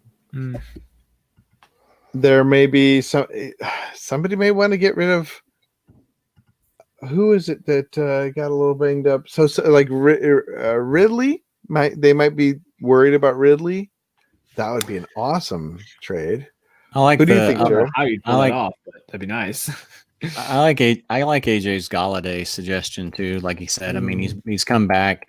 He's had 2 good weeks, 14 points, but just not like world beater, and then now he's on a bye. And so you might have somebody kind of frustrated that like, oh yeah, I came back, but I missed him for 2 weeks with injury, came back for 2 weeks, and then now he's on a bye again. So, you got to kind of look for things like that might be someone's way of thinking. So yeah, I like the Galladay suggestion. All right. JJ Green uses a little bit of profanity. He says trade Miles for Poop the Bath Sanders. Would you guys trade Miles Sanders? Wait, would you trade Miles? Would you trade him away? I mean, depends on what you're going to get for him. Trade low. Yeah, you're going to be trading low. Yeah, he's got a couple of tough weeks coming up. Unless you can get what should be about fair value for him, I would maybe just hang on to him and hope that Philadelphia's offense gets better when some of these guys like Alshon comes back, although Alshon will probably only come back for a little while. And then Goddard comes back and some of these other guys, maybe, I don't know, like I've seen rumblings of like Philadelphia going to Jalen Hurts. I don't know that they'd do that, but they need to do something because this offense is not really working. So I think it's a tough spot with Miles Sanders. I actually have a good bit of Miles Sanders. So I think, you probably hang on to him though, unless you can find a good deal. Yeah. I think if you're decent at running back, like for example, if you've got Kamara, maybe grab James Robinson off of the waiver wire, something like that. I think you maybe can't afford to trade Miles Sanders to try to trade a little bit higher for a wide receiver. If you've got decent running back depth. If not, and you went like running back 1-2 and went something like, I don't know, CMC Sanders, and then went wide receivers after that, probably can't trade him away just because you don't really have that option. He gets 2 terrible weeks coming up with Pittsburgh and Baltimore, so you're going to have to suffer through that. Late in the season, he gets some nicer matchups. He gets the Giants in week 10, Arizona week 15, Dallas week 16. That's a pretty nice playoff. It's a couple of nice playoff matchups, but I think it really, really, really depends on what your running back situation is. I think that's true. That's good. Yeah, I'm not a big Sanders guy. I think that you can't really sell him high right now. You just got to kind of wait, like Jared and both you guys said. Just wait. There's some more offensive stuff in the keeps getting more and more offensive. Talking about the Braves and baseball, I'm offended. I don't want I don't want Acuna playing defensive back for the Falcons because the Falcons defensive backs get hurt too much. Just let him. True. I'll give you that. he's at less risk of getting hurt just by having the Marlins throw at him and hit him every at bat than he would be Nice. in the Falcons secondary there. So I say let Ronnie Baseball stick to baseball. Ronnie Baseball. Yeah, I go have Braves, no man. idea. My Sox and my Cubs are both out, so yeah, go Braves. Oh, they are now? Oh. I don't want to talk about it. I'm mad about it. Okay. I'd rather not talk about baseball. Fish says, I love this. I just traded Kenyon and got Mike Davis. Nice. David Johnson. Yes. And I have CMC on my bench. I think you're doing fine. I really think you're doing fine. Yep. I would drop Kenyon. So I think definitely Mike Davis. Now, I mean, especially with CMC on the bench, just switch them out whenever they switch out and you're good to go. Can I just say this trade is like McDonald's because I'm loving it. No, I'm serious. I really, really like this trade, honestly. David Johnson has some kind of nice matchups coming up. He gets Jacksonville twice in the next 5 weeks. Mike Davis has been very, very good in CMC's absence. Kenyon has been mediocre at best. And McCaffrey comes back in. That's an instant 20 points per game. I think that's a nice, nice trade. Sam says, why is Anderson undervalued? He's performing wide receiver 1. Smart fish move, by the way. What do you think? Why is he being undervalued? I don't undervalue him. I think he's a good wide receiver. I think most people are just worried that he's a little boomer bust. Yeah, I think he just flashed with the Jets for 4 games at a time before and hasn't really kept that consistent. But most places are going to be a better offense than the Jets, including Carolina. So I think that's the reason. I think I'm going to dip out. I need to go, and we're getting more and more comments. I was trying to wait until the end, but I don't think I'm going to make it. Well, let's just make this the end. We'll just go through real quick. Sam says he's performing. Yeah. I saw that. Okay, so sell high Anderson. I don't know. I think in PPR, I think you could. Not in standard because he's only getting like 7 points a game. PPR, he's had 10 points every single game. I agree with that. Goddard is hurt, Fish. He is my boy, though. Fish, man. Rough week, losing streak. That's brutal. Adams, Caffrey, and Drake. I'm sorry. Yeah, I feel you. And Amari is popping off right now completely. I would sell. That's somebody I would sell high. What do you think, Jared? Sell high, Cooper?